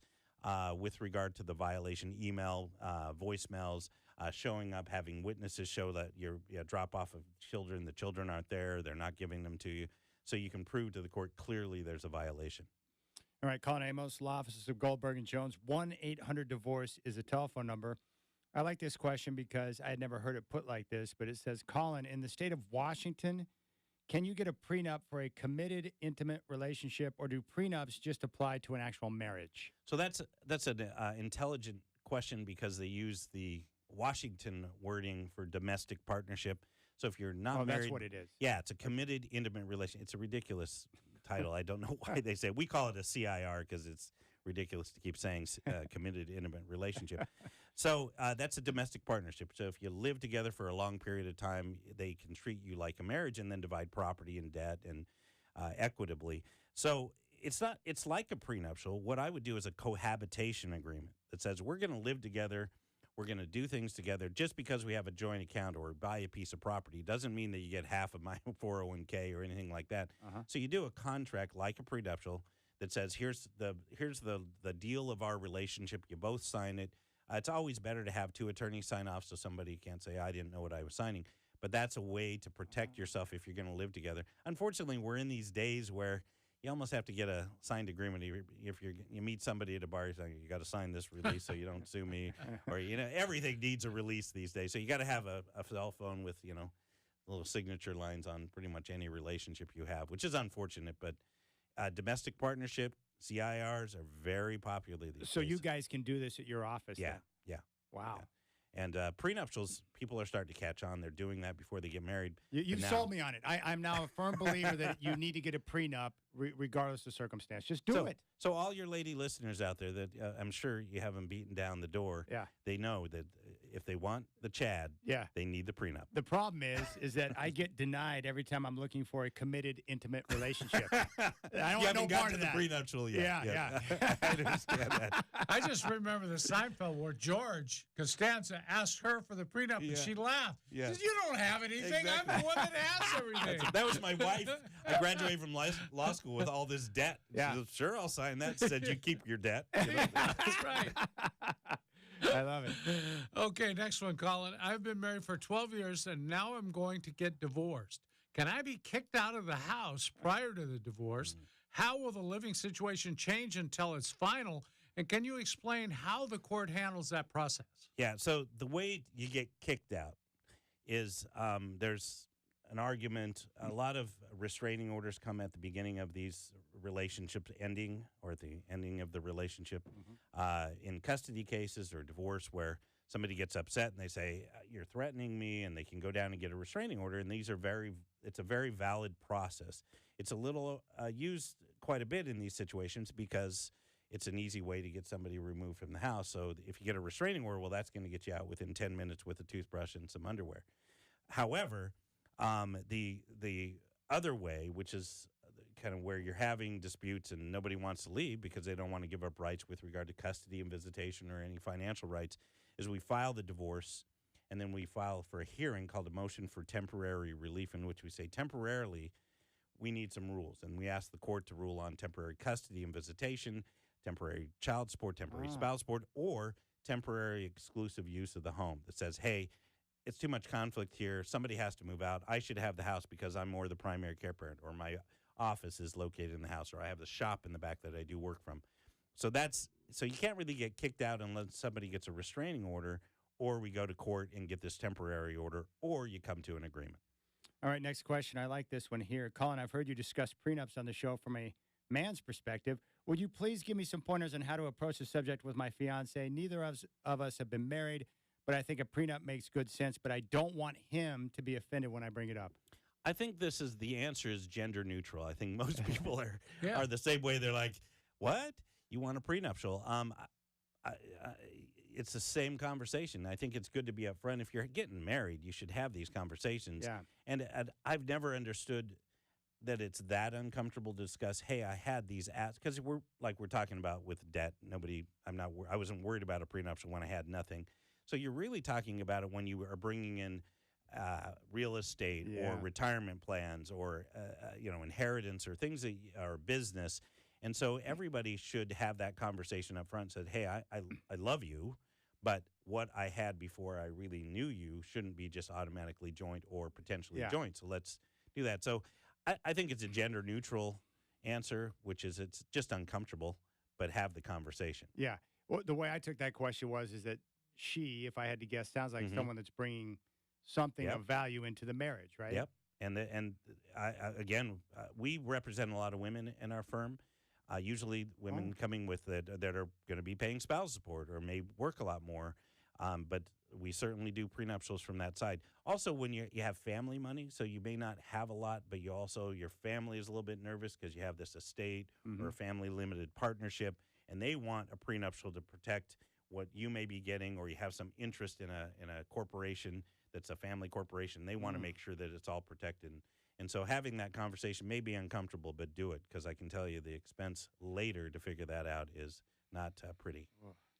Okay, Colin, you have often discussed the process of divorce being like a negotiation. Ultimately, what should I be looking for in the divorce? What is the proper focus and expectation? That's a little bit of how much does a car cost question. It's it's very open. But the point is there, which is every divorce is a negotiation. And depending on what's on the line, it becomes more high stakes. So if you have custody and visitation issues, or you have significant assets, or a business, or a spousal support issues, debt, or right? or debt, exactly. Everything. It's anything of importance that gets put on the table. You have to make sure it's done fairly. And so the first part of any divorce is first getting all the information on the table, what we call discovery. Once we value everything, once we know where the incomes are, once we know what the schedules are, then we enter into that negotiation. And usually two good attorneys can negotiate. That's all we do. We're trying to settle a case. In fact, 98% of all cases do settle. But we also have mediation. And mediation is good used once we've done our negotiation, once we've gotten the values, we start going back and forth with the attorneys. And probably 80% of the issues can be resolved. But if there's that logjam, it could be over spousal support or the kids, then we can go to a mediator and, again, have them try to help us come to the agreement. So it's all negotiation through to its conclusion, and you want to make sure that those terms are well thought out, because once a judge signs it, they'll sign anything. They don't care what they sign. But once they sign it, you're going to be bound by it, just like we talked about the enforcement aspect. If it's very open-ended, well, it's hard to enforce something that says, hey, we'll get along, or do the right thing, or let me see the kids when I want. Well, you need specifics in there so that you can hold them accountable when there's problems. All right. 1-800-DIVORCE is a telephone number. He is our divorce insider, Colin Amos, here on the Rip City Drive. 1-800-DIVORCE. It is a free consultation. I'll answer any questions you have to help you get started in the right direction. You can check out the website, goldbergjones-or.com. You're the best. Well, and if there's that listener out there that knows what's going on with that 18.5 with Oregon, hit us up. Hit us up. That's right. I want to know. Divorce. That's right. Yes. Info. And I'll trade. I'll do quid pro quo. I'll give them legal advice for their divorce if they give me the line of what's going on. I'll check with some of the guys I know. That's legal. I don't know either. I wonder if it could be like some late steam coming in. Someone just pounding Oregon. Well, it's early steam. It was kind of in the middle because we still got till January 1st, so something happened, and I just don't know. Maybe it is. Well, now I'm going to want to pay attention to that line as we get closer to January 1. I know. All right, Colin, we'll talk to you next month. Thanks, buddy. Thanks. All right, we'll keep things rolling here on the Rip City Drive. We got more Blazer tickets to give away, and we're going to be joined by Sean Hyken coming up at 5:20 right here on the Rip City Drive with Dwight and Chad.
You're listening to the Rip City Drive with Dwight and Chad on 620 Rip City Radio. Brought to you by Lazy Boy. What's your strategy for comfort? Listen on your free iHeartRadio app for all your music, radio, and podcasts.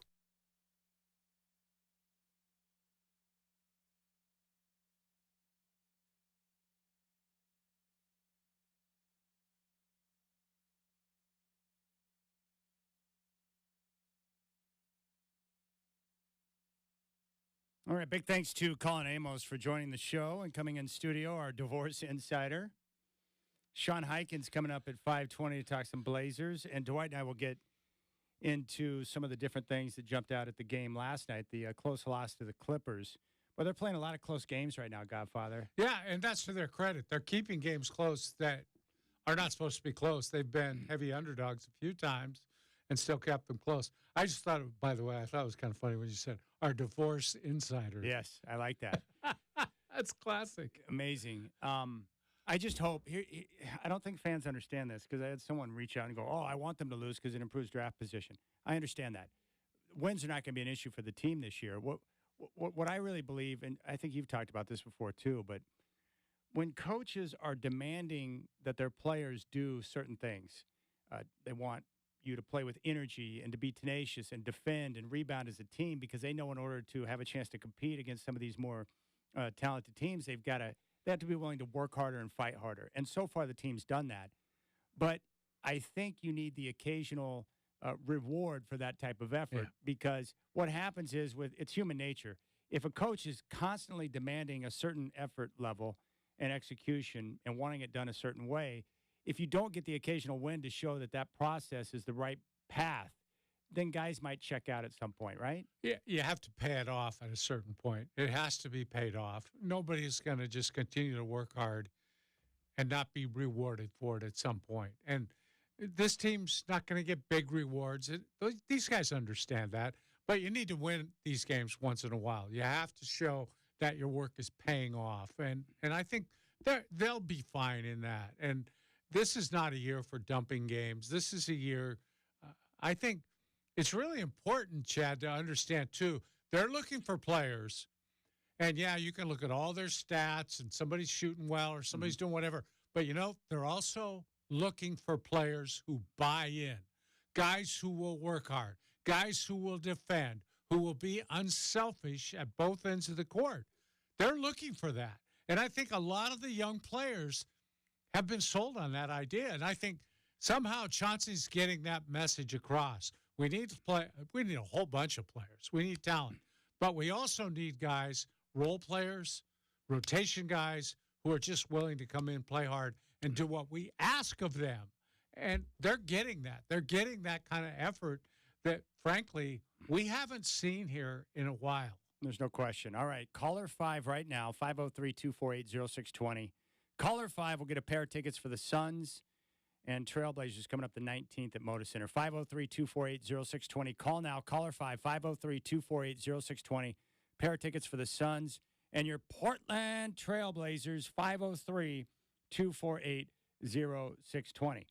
Now, Godfather, you pulled off something that I've been encouraging you to do because I've got it set up in my room. DirecTV still having issues with what, Channel 8 or is it CBS? Yeah, it's NBC Channel 8 now. I went to watch the football game, the Sunday night game. Yeah. I get that slide on the screen or negotiate, all that crap.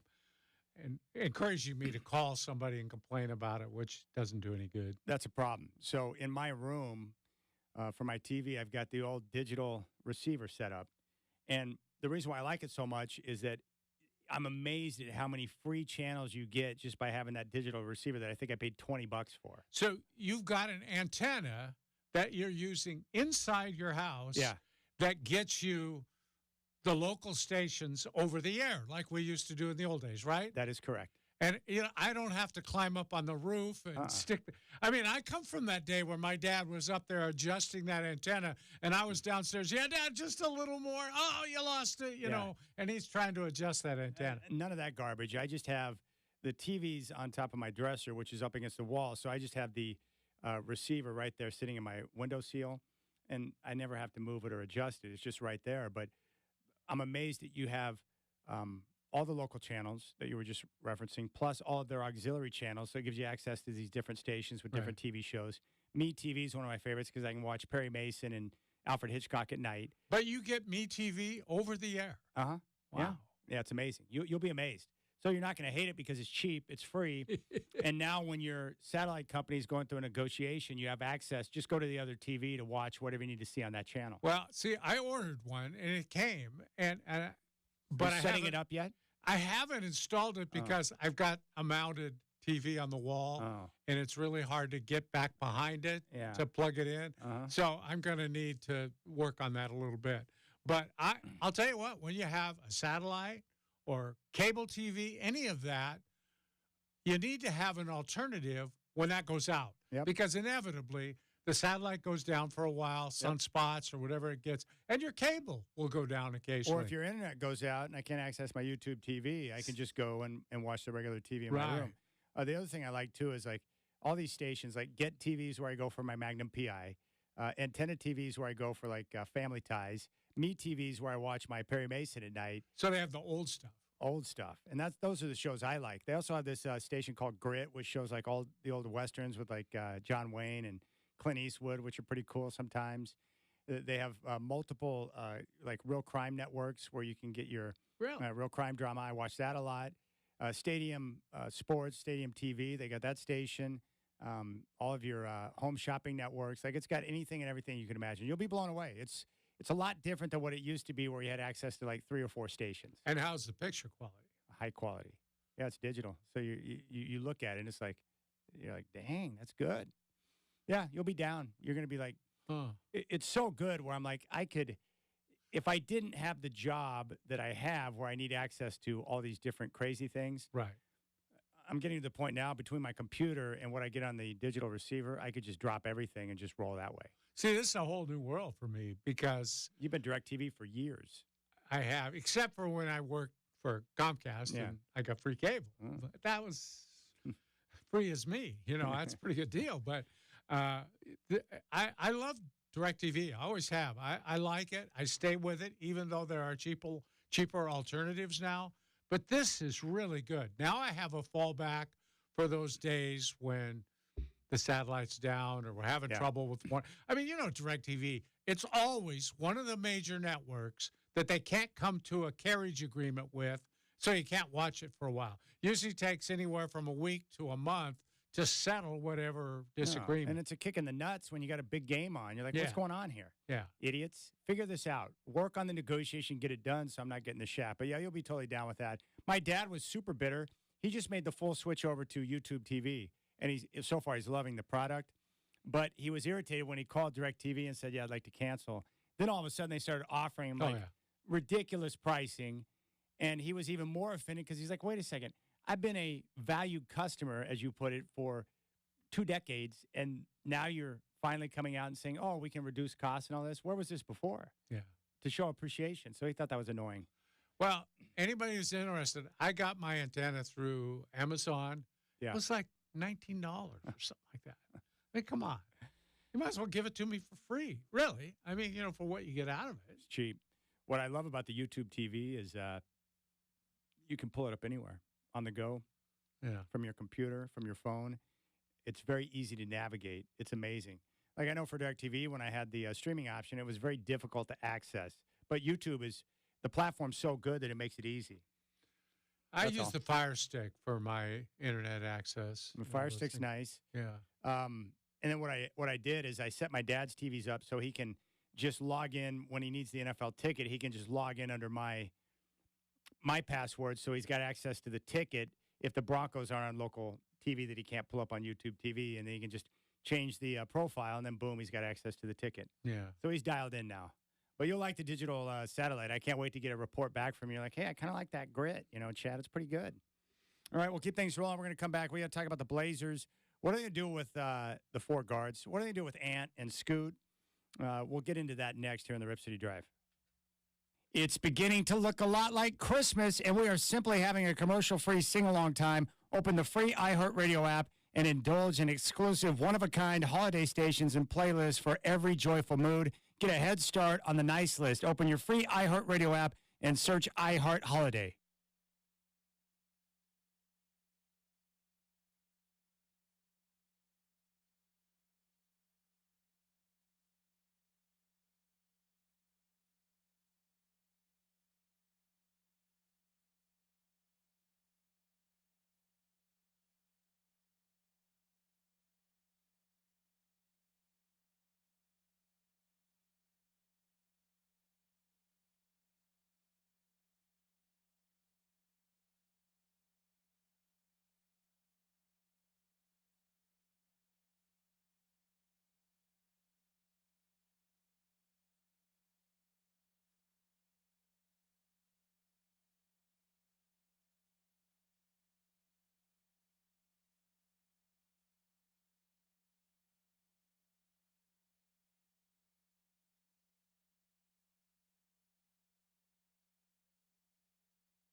Here's what you need to know.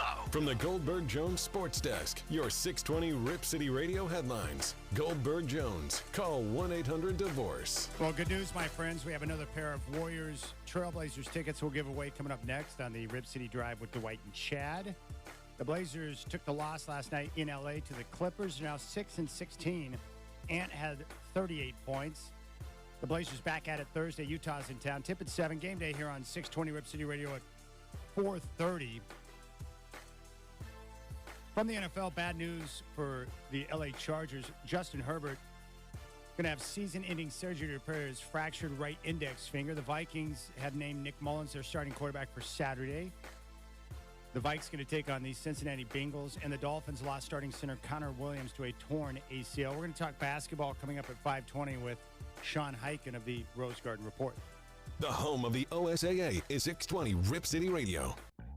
It's time for the big story of the day on the Rip City Drive with Dwight and Chad. The Blazers will fall to the Clippers, 132-127. But it's not for a lack of effort. The big story of the day is presented by Power Kia. The biggest selection of Kias in Oregon is at PowerKia.com.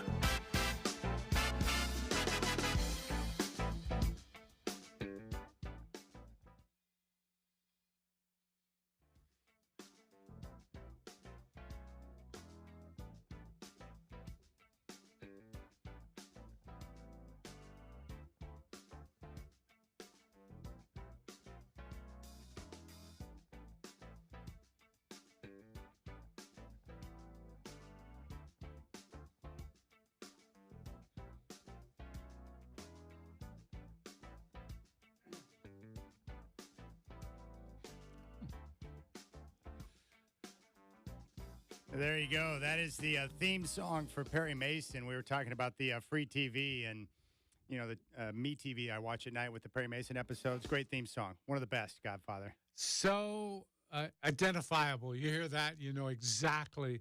You see that courtroom, you know, and it's great. It's a great theme. All right. I checked my Twitter notifications, and I wish I wouldn't have. Uh-oh. Going back to our conversation with prenups and Colin Amos, Scotty Bethune chimed in and said, "Hey, Chad, you can't prenup your hand." That's true, but I do owe my hand so much, Scotty.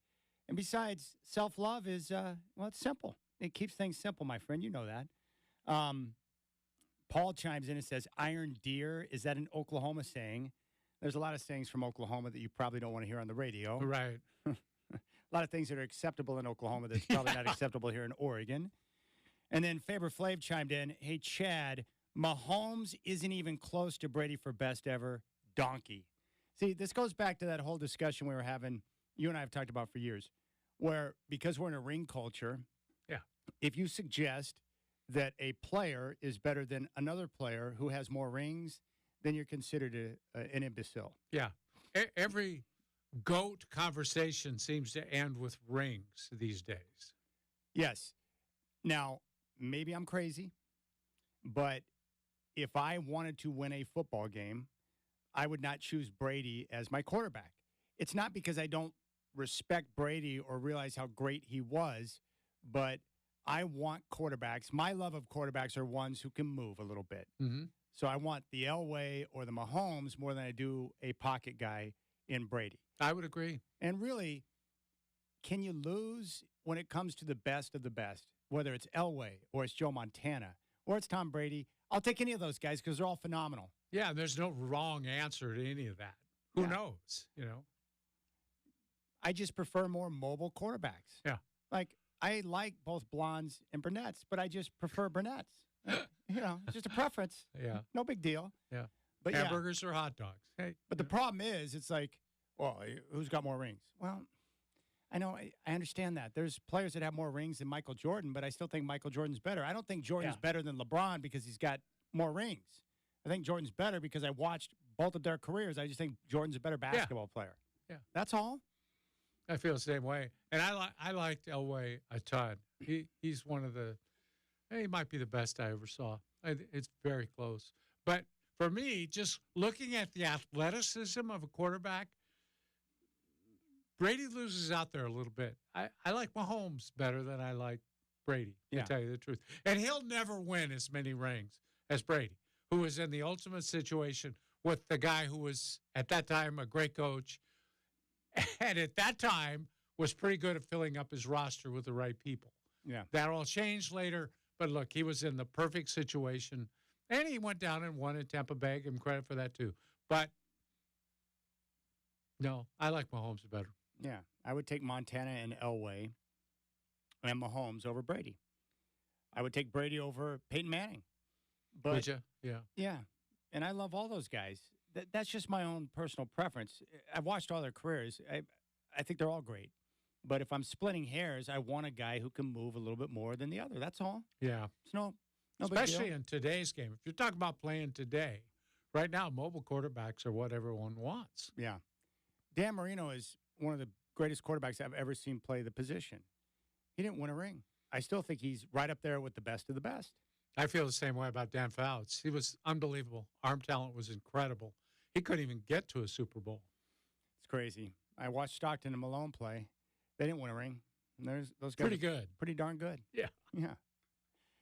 Magic wasn't great because he won all the championships. Magic was great because Thank you. of all the different things he did on the court. Yeah. It's like Wilt. Russell won more than Wilt did because he had a tremendous supporting cast. Yeah, and Wilt's the better player. And Wilt was a better player. Most people who didn't live in Boston believed at the time Wilt was much better. All right, let's talk a little Trailblazers coming off the loss last night to the L.A. Clippers, 132 to 127. The Blazers, very impressed with how competitive they've been throughout the year. I mean, Chauncey's got the guys playing hard. They have a guard issue. They have a lot of guards. Yeah, Scoot, it's a good issue. Ant, Shaden, and Malcolm Brogdon's going to be coming back real soon. He's got the knee soreness. What are you seeing there? What's going on there? Well, Chad, I think when you have three, it's okay. Because, you know, you look at the two guard positions, and that's 48 minutes apiece. You add that up. Yeah, you're talking about 96 minutes between the two spots. So three guys, each guy, if you played all three equally, they could all play 30-plus minutes in the game. That's pretty good. That's fine. Maybe somebody who's having a great game plays a little more, whatever. But when you add the fourth guard in there, somebody's going to lose minutes. And I'm at this point, I'm not sure who that's going to be. I think Brogdon's got to play. He gives them a chance to win. But you got three young players you're still trying to develop. I mean, people think of Simons as an old man. He's like 24. So, you know, these guys all have to play. I don't know what they're going to do, short of maybe it is time already to think about what are the offers out there for Brogdon. I mean, that's a big piece to play. But if you've got something pretty good right now and somebody wants to get in before the trade deadline to make a deal for him, this might be a time to do it. Then you don't disrupt your three-guard rotation with those guys. So we agree. Brogdon may be moved at the deadline. It may be during the offseason, but he's not going to be here long-term, right? Right. It's the other three guys they're invested in. All right. How long – I mean, there's no pressure based on contract situation for Cronin to make a decision, but how long should they take before they make an ultimate decision between Ant and Scoot? How do you handle that? What's the right play? Because there's a logjam there with the way Scoot needs to play. I think if it's just the three guys, they could get through this season and maybe one more with the three-guard rotation because somebody's always going to get hurt, so you're going to go back to having two.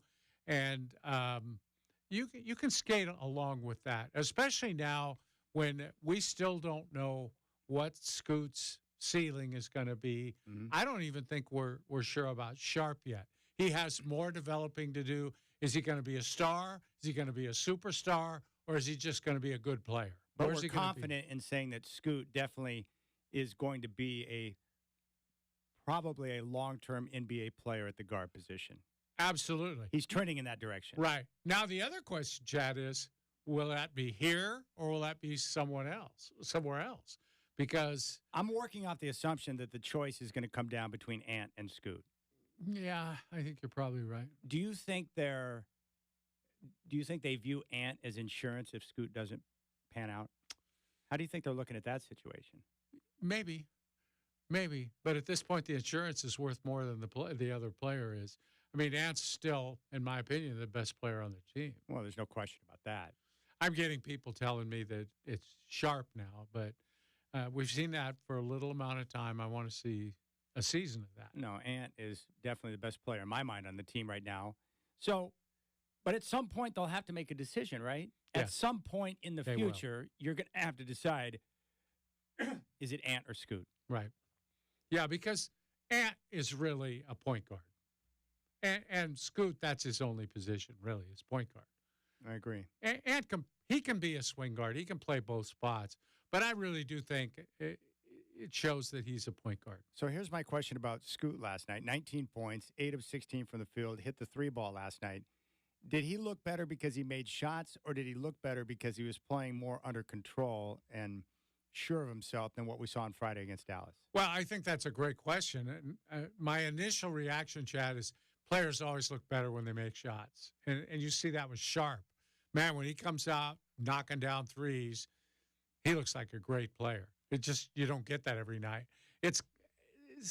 Scoot's got a ways to go in shot selection and in just kind of making sure he's under control. He looked better last night at controlling his pace. He gets a little too fast sometimes for his own good, I think, and it causes him turnovers. But I'll tell you something else about Scoot. Way better defensively than advertised. I don't think they thought he was going to be a good defender. He's already looking like he's going to be a pretty good defender. He's got the quickness. He's unafraid to go down the court and get into somebody. He can be physical. He has all the tools for a very good defender. All right, so my issue is if you need Scoot to have ample playing time to develop, it's almost like that Ant is going to retard that growth a little bit because of his presence. How do you make that work with the 3 guys? Do you want Scoot coming off the bench? Because as long as Ant's here, he's going to start. And you can't take Shaden out of the starting lineup now. They're clearly not going to start the 3 guards because of Tamani Kamara. I don't know how you solve that. Well, you don't. I think that it'll be a 3-guard rotation the rest of the season. That's why I say when Brogdon comes back, it puts you in a real pickle because somebody's going to lose significant playing time when he comes back. Somebody's going to lose. I'd bring Brogdon off the bench. Yeah, but even then, those 2 guys that are starting and the 3rd guard, Brogdon's minutes have to come from somebody. And he's a 25 to 30-minute player at the worst, maybe 35-minute player. So those minutes. You got to move Brogdon quick. It kind of seems that way, doesn't it? Not because we don't like Brogdon. Yeah, it has nothing to do with that. He's just too good for what you're trying to do right now. Yeah. Because, and the other side, he's been hurt, Chad. You don't want him to get a serious injury, No. or then he's not tradable. Huh. Yeah, they got that problem with Robert Williams. Yeah. And by the way, props to the coaching staff. Jabari Walker, Tamani Kamara, Scoot Henderson, and Shaden Sharp, 4 young players, all moving in the right direction. Mm-hmm. And they're not afraid to play him. That's what I like. Because we suffered through some Terry Stotts years where he just didn't want to put the rookies out there. He didn't play Ant. No. Tamani Kamara had that block on Harden and then followed it up with a great, he took the charge on Kawhi. Mm-hmm. That guy is relentless. And he's one of those, there aren't too many guys in the NBA like this Godfather, but he understands his role. He embraces his role. He knows what he does best for the team, and he only focuses on doing that. Yeah. It's perfect. If more guys would play like that, they could carve out longer careers in the NBA. All right. Sean Hike and Rose Garden Report's coming up next, and we've got another pair of tickets for the Trailblazers that we'll give away before we bring Sean on. So keep it locked in here on the Rip City Drive with Dwight and Chad. Hi, this is Anthony Simons. This is your home for the Rip City Drive with Dwight and Chad. 620 Rip City Radio.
The Rip City Drive, brought to you by Lazy Boy. What's your strategy for comfort? Here on 620 Rip City Radio. Listen on your free iHeartRadio app for all your music, radio, and podcasts. All right, be sure to subscribe to the Rose Garden Report newsletter and podcast for comprehensive independent coverage of your Portland Trailblazers.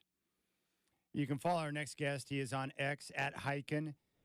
Sean Heiken is back on the Rip City Drive. Sean, appreciate the time. Love talking basketball with you. I want to start with this from last night. Scoot Henderson with 19 points, 8 of 16 from the field. Did he look better because he made shots, or did you see something else in his game that showed you that he was making progress? What was your feel on that?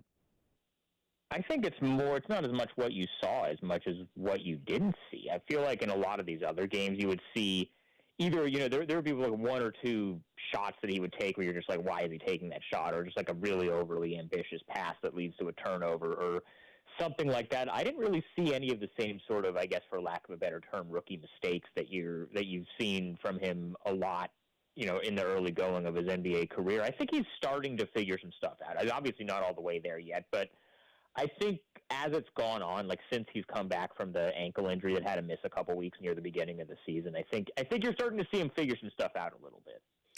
Sean, that brings to mind a question we were just discussing a while ago, and I don't really know how to answer it. All three of the guards, the young guards, had good games last night, I thought, and you got Brogdon, who's going to be back eventually. They're already dividing those guard minutes among three, and I think the three-guard rotation works for the most part.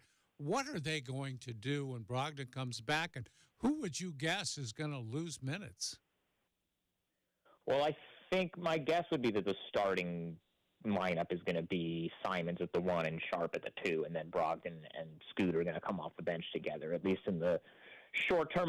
You know what? To me, that's not a thing I think you really have to worry about long term, because I think 3 out of those 4 people you look at and say, yeah, they're going to be here long term, like next year and beyond, and if everything goes according to plan, the next several years. And Brogdon, I think, is as much as they love having him around right now, like I think that's kind of a short term question. So to follow up on that, Sean, when you talk about 3 of the 4 being here long term, is that how they view Anthony with Shaden and Scoot, that they're just going to keep those 3 guards and continue to progress forward?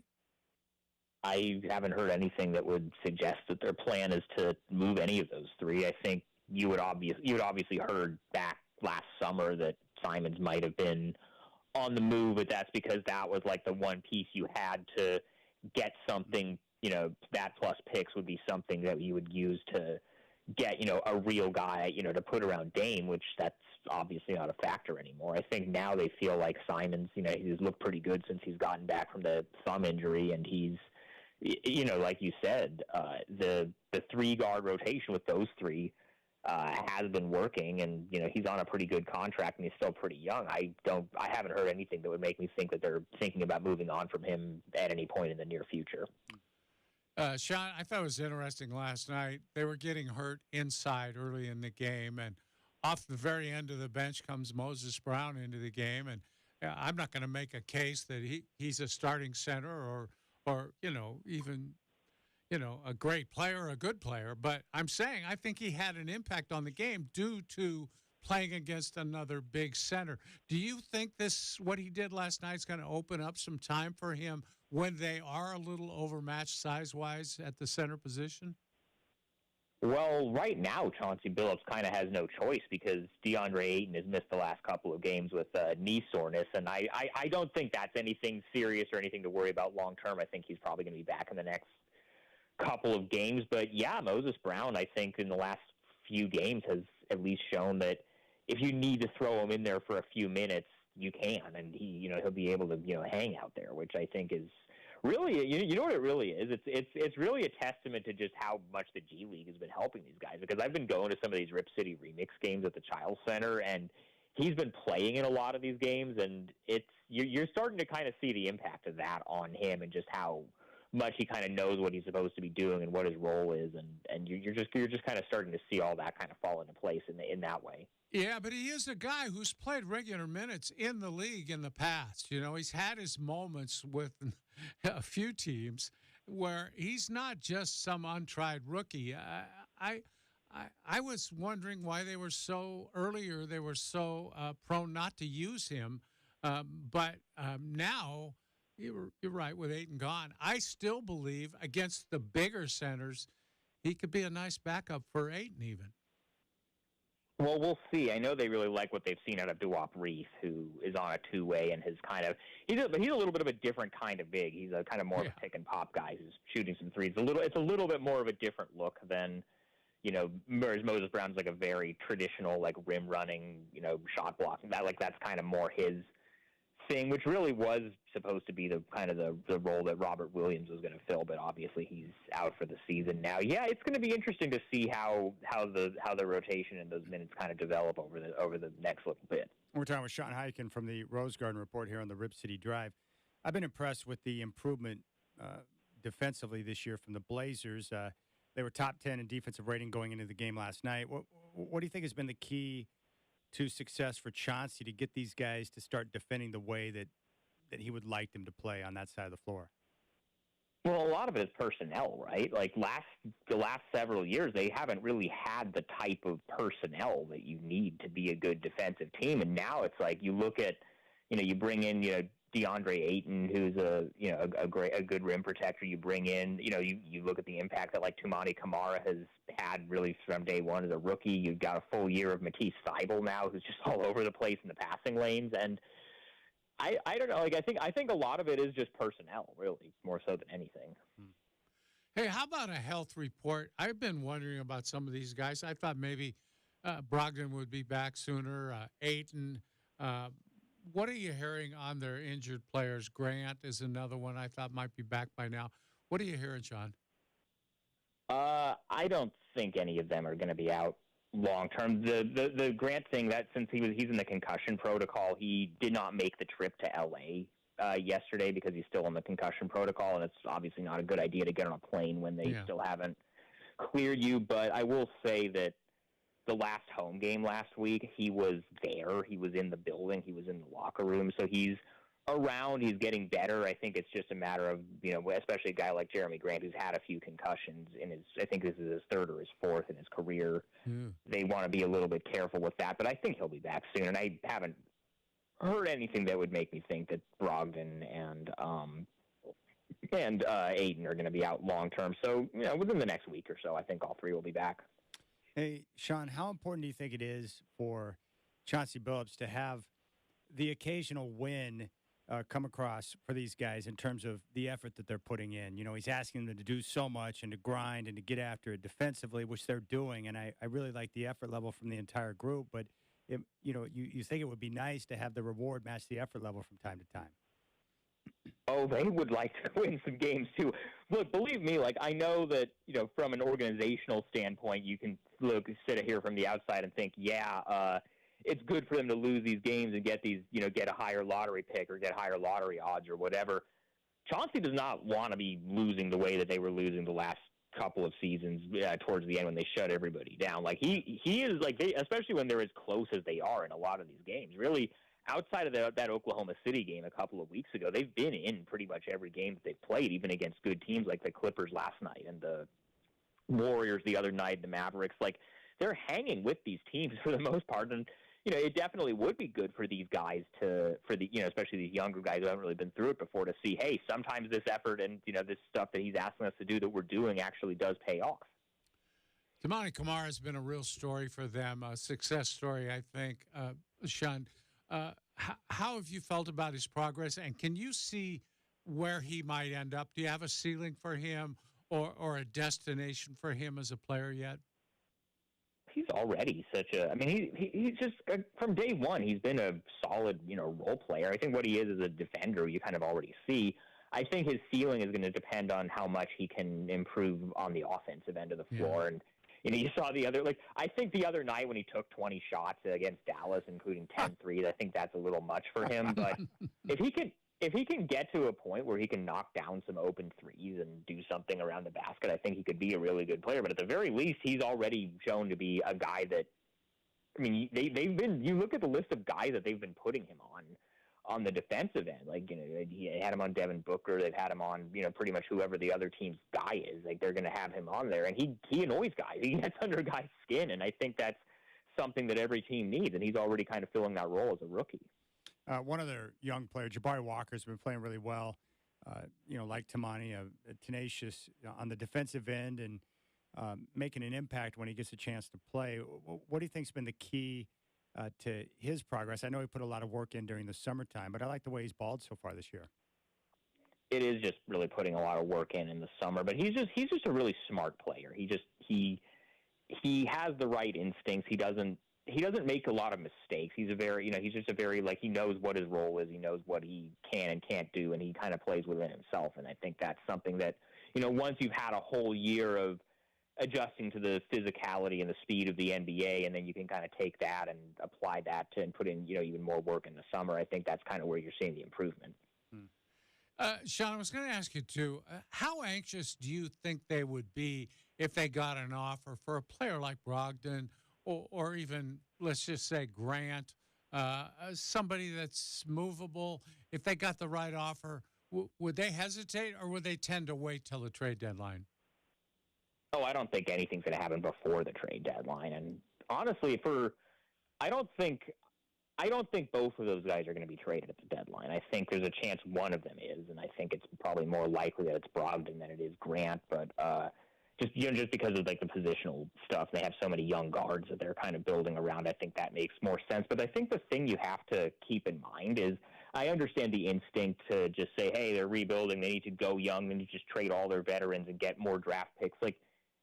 I think they are kind of realizing that you need to have a few veterans. You can't have the whole team be just kids, or else you're last year's Rockets, or you're the Process Sixers, which is a team that Jeremy Grant was on when he was younger, and I've talked to him about it before. And it's just you have to have a couple of guys who know. You just saw there was that couple of weeks where Malcolm Brogdon was out, and you saw just how rough it was to watch them on a night-to-night basis, and just having a couple of veterans just instill a baseline level of competence there. That I don't think they're just going to say, well, it's the deadline, we should just trade all of our veterans. I think they feel like all of the offers that would be there for Malcolm Brogdon at the deadline are probably going to be there in the summer because he has a year left on his deal after this one.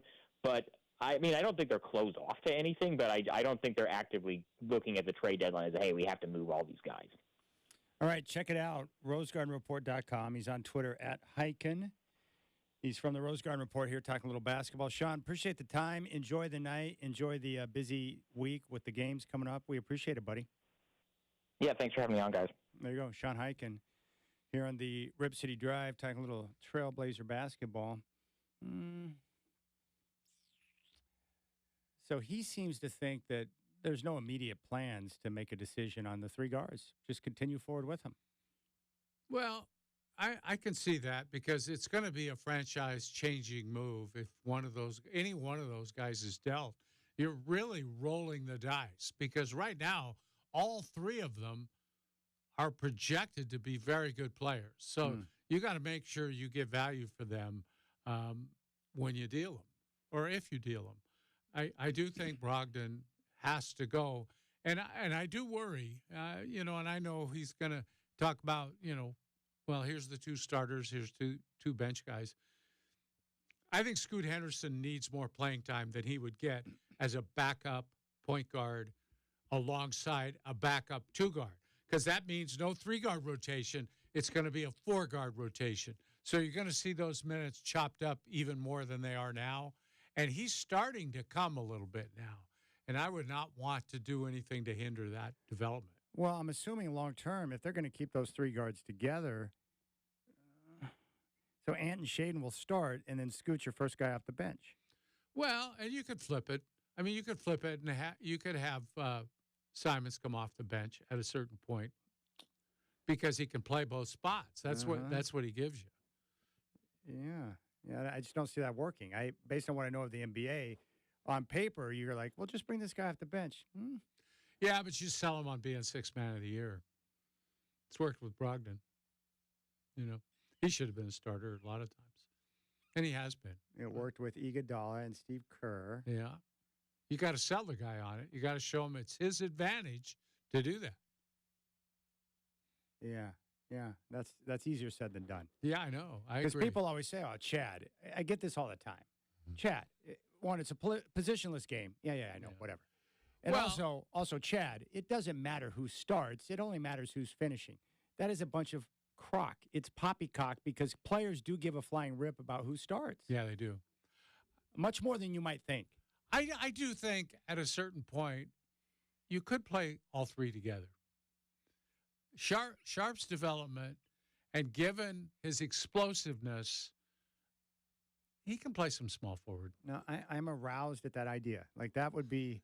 Well, I'm sorry, I'll back up. I didn't realize that. That would be... Like, that's my preference because I want Scoot to play. Well, it's born out of the Warriors' philosophy, too. Let's just put our best players on the floor, right? Let's put our best guys out there and see what happens. And let the other team worry about guarding us instead of us worrying about guarding them. Yeah. Unlike coaches like Terry Stotts, I have to... Don't get me started. Okay, so you're going to start Noah Vonleh. That's great. Yeah. Great. Put a guy out there that sucks. Well, and because the you other don't want to team, screw up your rotation. Yeah, the other team subs a guy, so you immediately think you have to lessen your lineup. You have to hurt your lineup. Let's take Nurk out and go small instead of punishing him inside. Exactly. It's like Nurk's having a great game. Let's take Nurk out and put a little guy in. When Nurk could punish the little guy more than he's been punishing the big guy. Let them match up to you. Don't let them dictate the game to you. You could be in that position with Sharp at the three. You could say, you know what? Here's three fast, good, solid players who can all make threes eventually. Well, and you got to guard them. You know what would be helpful, too? Like, especially if Scoot develops defensively the way you were talking about. Well, and Shaden, too. Oh, yeah. He'd have to guard small forwards. Shaden is progressing quickly. I know he went through the shooting slump and was having turnover issues, but, man, the last couple of weeks he's been dynamite. Gosh, he looks good. I really like his game. I like Tamani, too. You were talking about the other day about identifying the players on the roster. Like, which of these guys do you think has a long-term future with the team? I don't know what Tamani is right now, if he's a role player or a bona fide starter, but he's got the makings of a guy that you want on your team. Mm-hmm. I like the way he competes. Yeah. Yeah. It's nice to have guys willing to defend, right? Right. It's like, yeah, I want that. Jabari, too. Those guys want to defend. Yeah, and I would say, Chad, even if his offensive game doesn't get any better, and we both think it will, if it doesn't, he still has a role as a defender. You can always use a guy who's a defensive specialist you can throw in there. I can think of teams all over the place over the years. Like AC Green was never a great offensive threat, but he was a defender and a rebounder. Right. If you got the right offensive pieces around him, it's nice to have a guy that's willing to get after it, get nasty, and defend, who's not going to take a lot of shots. I got no issue with that. Yeah, and I think of Bruce Bowen, Tony Allen, who were both initially nothing but defenders. They both learned to shoot the three eventually, but they made their bones as defenders, strictly. Your choice of music is amazing. I didn't mean to turn you on. He's referring to you turning me on with the idea of playing all three of the guys. I get it. I love Robert Palmer. Me too. He had it figured out. Good music and videos with beautiful people. Yeah. The tragic part in the story is that right before he died, I think it was of a heart attack, he had gone to the doctor a week prior, clean bill of health. Yeah. Isn't that something? He's got some good songs. Come on, give me some volume on that. I want to get turned on. Crank it. You do need the video. Yeah, some guys, some musicians, you listen to a couple of their songs, you're like, oh, I know what he's into. Well, and this was back in the day when videos were really critical. That was a big deal.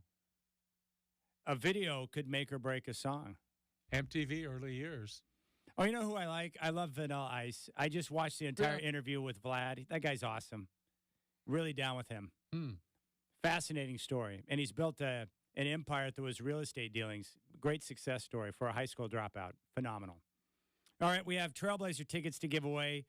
This is for the Warriors and Trailblazers coming up at Moda Center. Raise your hand if you'd like to go to the game, because I'm about to turn you on right now. We are going to take caller 7 in honor of John Elway. 503-248-0620. Caller 7 right now gets a pair of tickets for the Warriors and Blazers at Moda Center. 503-248-0620. Fire away!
Come on, man, it's high five. You know me, I'm a favorite. It's got to be some sort of mistake. I mean, look at me. I'm an attractive hand giving a high five.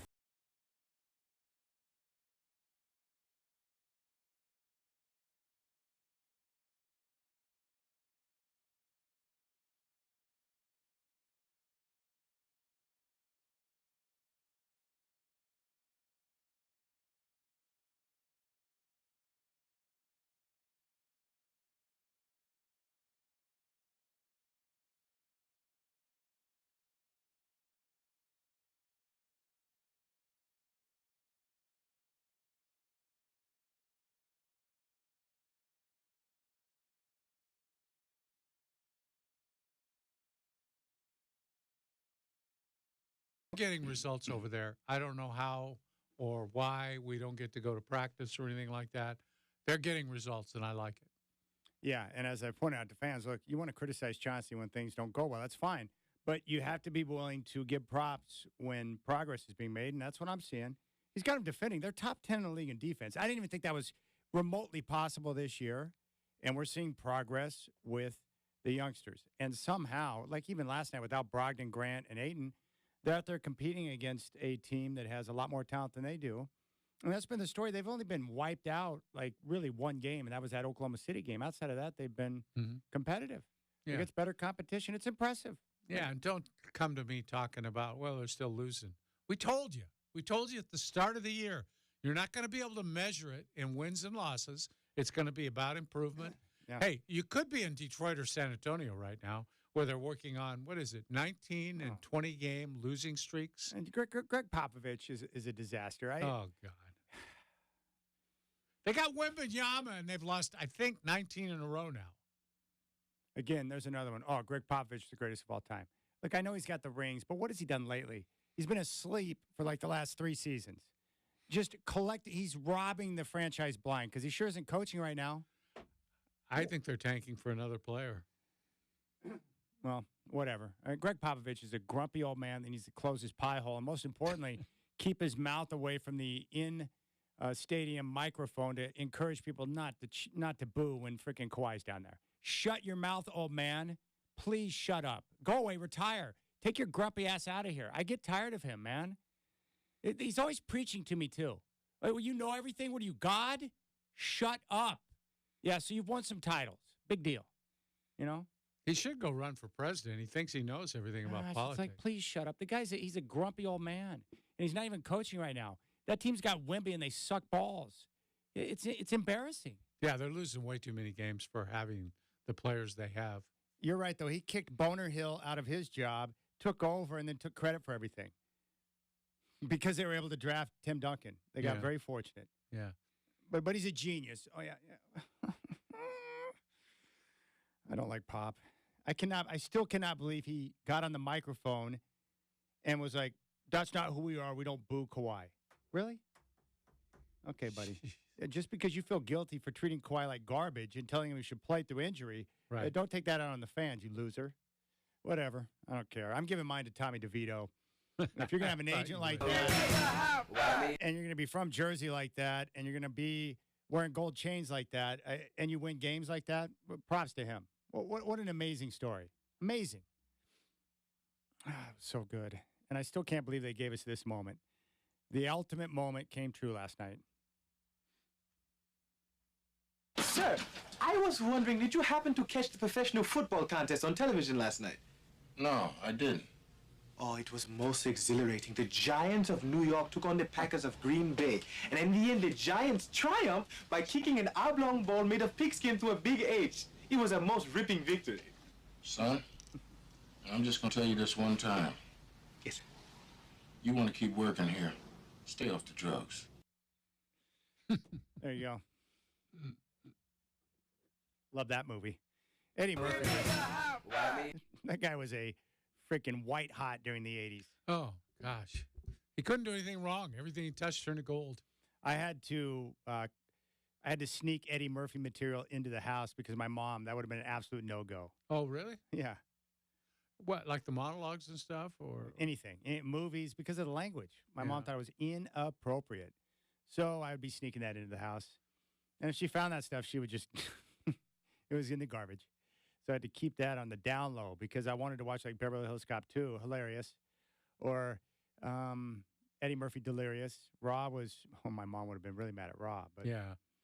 there you go. Eddie Murphy was great. Tommy DeVito. That guy's a legend no matter what he does for the rest of his career now. He's Danny DeVito's cousin, right? It's kind of like, Drew Eubanks, growing up in Troutdale and playing for the Blazers. Yeah. It's wild. Troutdale? Really? Out there with all the truck stops. I'm going to go play for the Blazers. It's a basketball hotbed. Yeah, that's good. Oh, my goodness. I don't know. No one's reached out to me yet to tell me why that line in the Oregon game jumped. I don't know the answer to that. I didn't even notice it because I haven't been following that line. I have no interest in that. Oh, did we give away the tickets? We yeah, did, didn't yeah, we? we gave away 3 pairs caller of tickets today. Wow, 3 pair of tickets. Winners. We got winners. Winners, chicken dinners. Pays to listen to this show. We do give away a lot of stuff. We're pretty friendly. Yeah. I don't think you and I have been getting enough credit lately for our friendliness. No, and we do it for the people. I mean, that's what we're all about. We're men of the people, and we do things for the people. Dwight is correct. We are. We are men of the people. Oh, my goodness. Probably gave away $100,000 worth of tickets this year. That's probably if you true. add it all up. That's probably That's true. pretty amazing. Who was it that was talking about that? Was that you? Oh, I heard another person. Mark Schlereth was talking about. He went to the concert in Vegas. Saw the U2 show at the. Oh, he did? What's that thing? The Spear? The Spear, yeah. He was blown away. We got to go down there. You and I just need to pony up the Jake and go down there and do it. I'd prefer if it's not U2, but I'll go to see a concert there. Do you like U2? Are you down? No, not a U2 fan. I'm just not. And I like some of their songs. But no, they've never done much for me. We go down and see Fish. Fish is down there. Yeah, I don't need that. You don't care about Fish, huh? I don't care about Fish. Great cover songs. They do a good job. Do they smell like fish? Yeah. Does it smell like the microwave fish in the office? No. Losers. That's why the microwave's disappeared now. It's not back there on the table. They cleared everything out. I think it's because they put fish in there. Losers. Yeah. They had to get a new one. That's the penalty. Yeah. Why can't we get the Eagles in the Spear? I'd pay for that. Oh yeah. What was it? $2,000? Yeah, let's do it, man. I know I could talk you into doing it. No, not $2,000. Yeah, I could. Yeah, credit card bill's high enough as it is.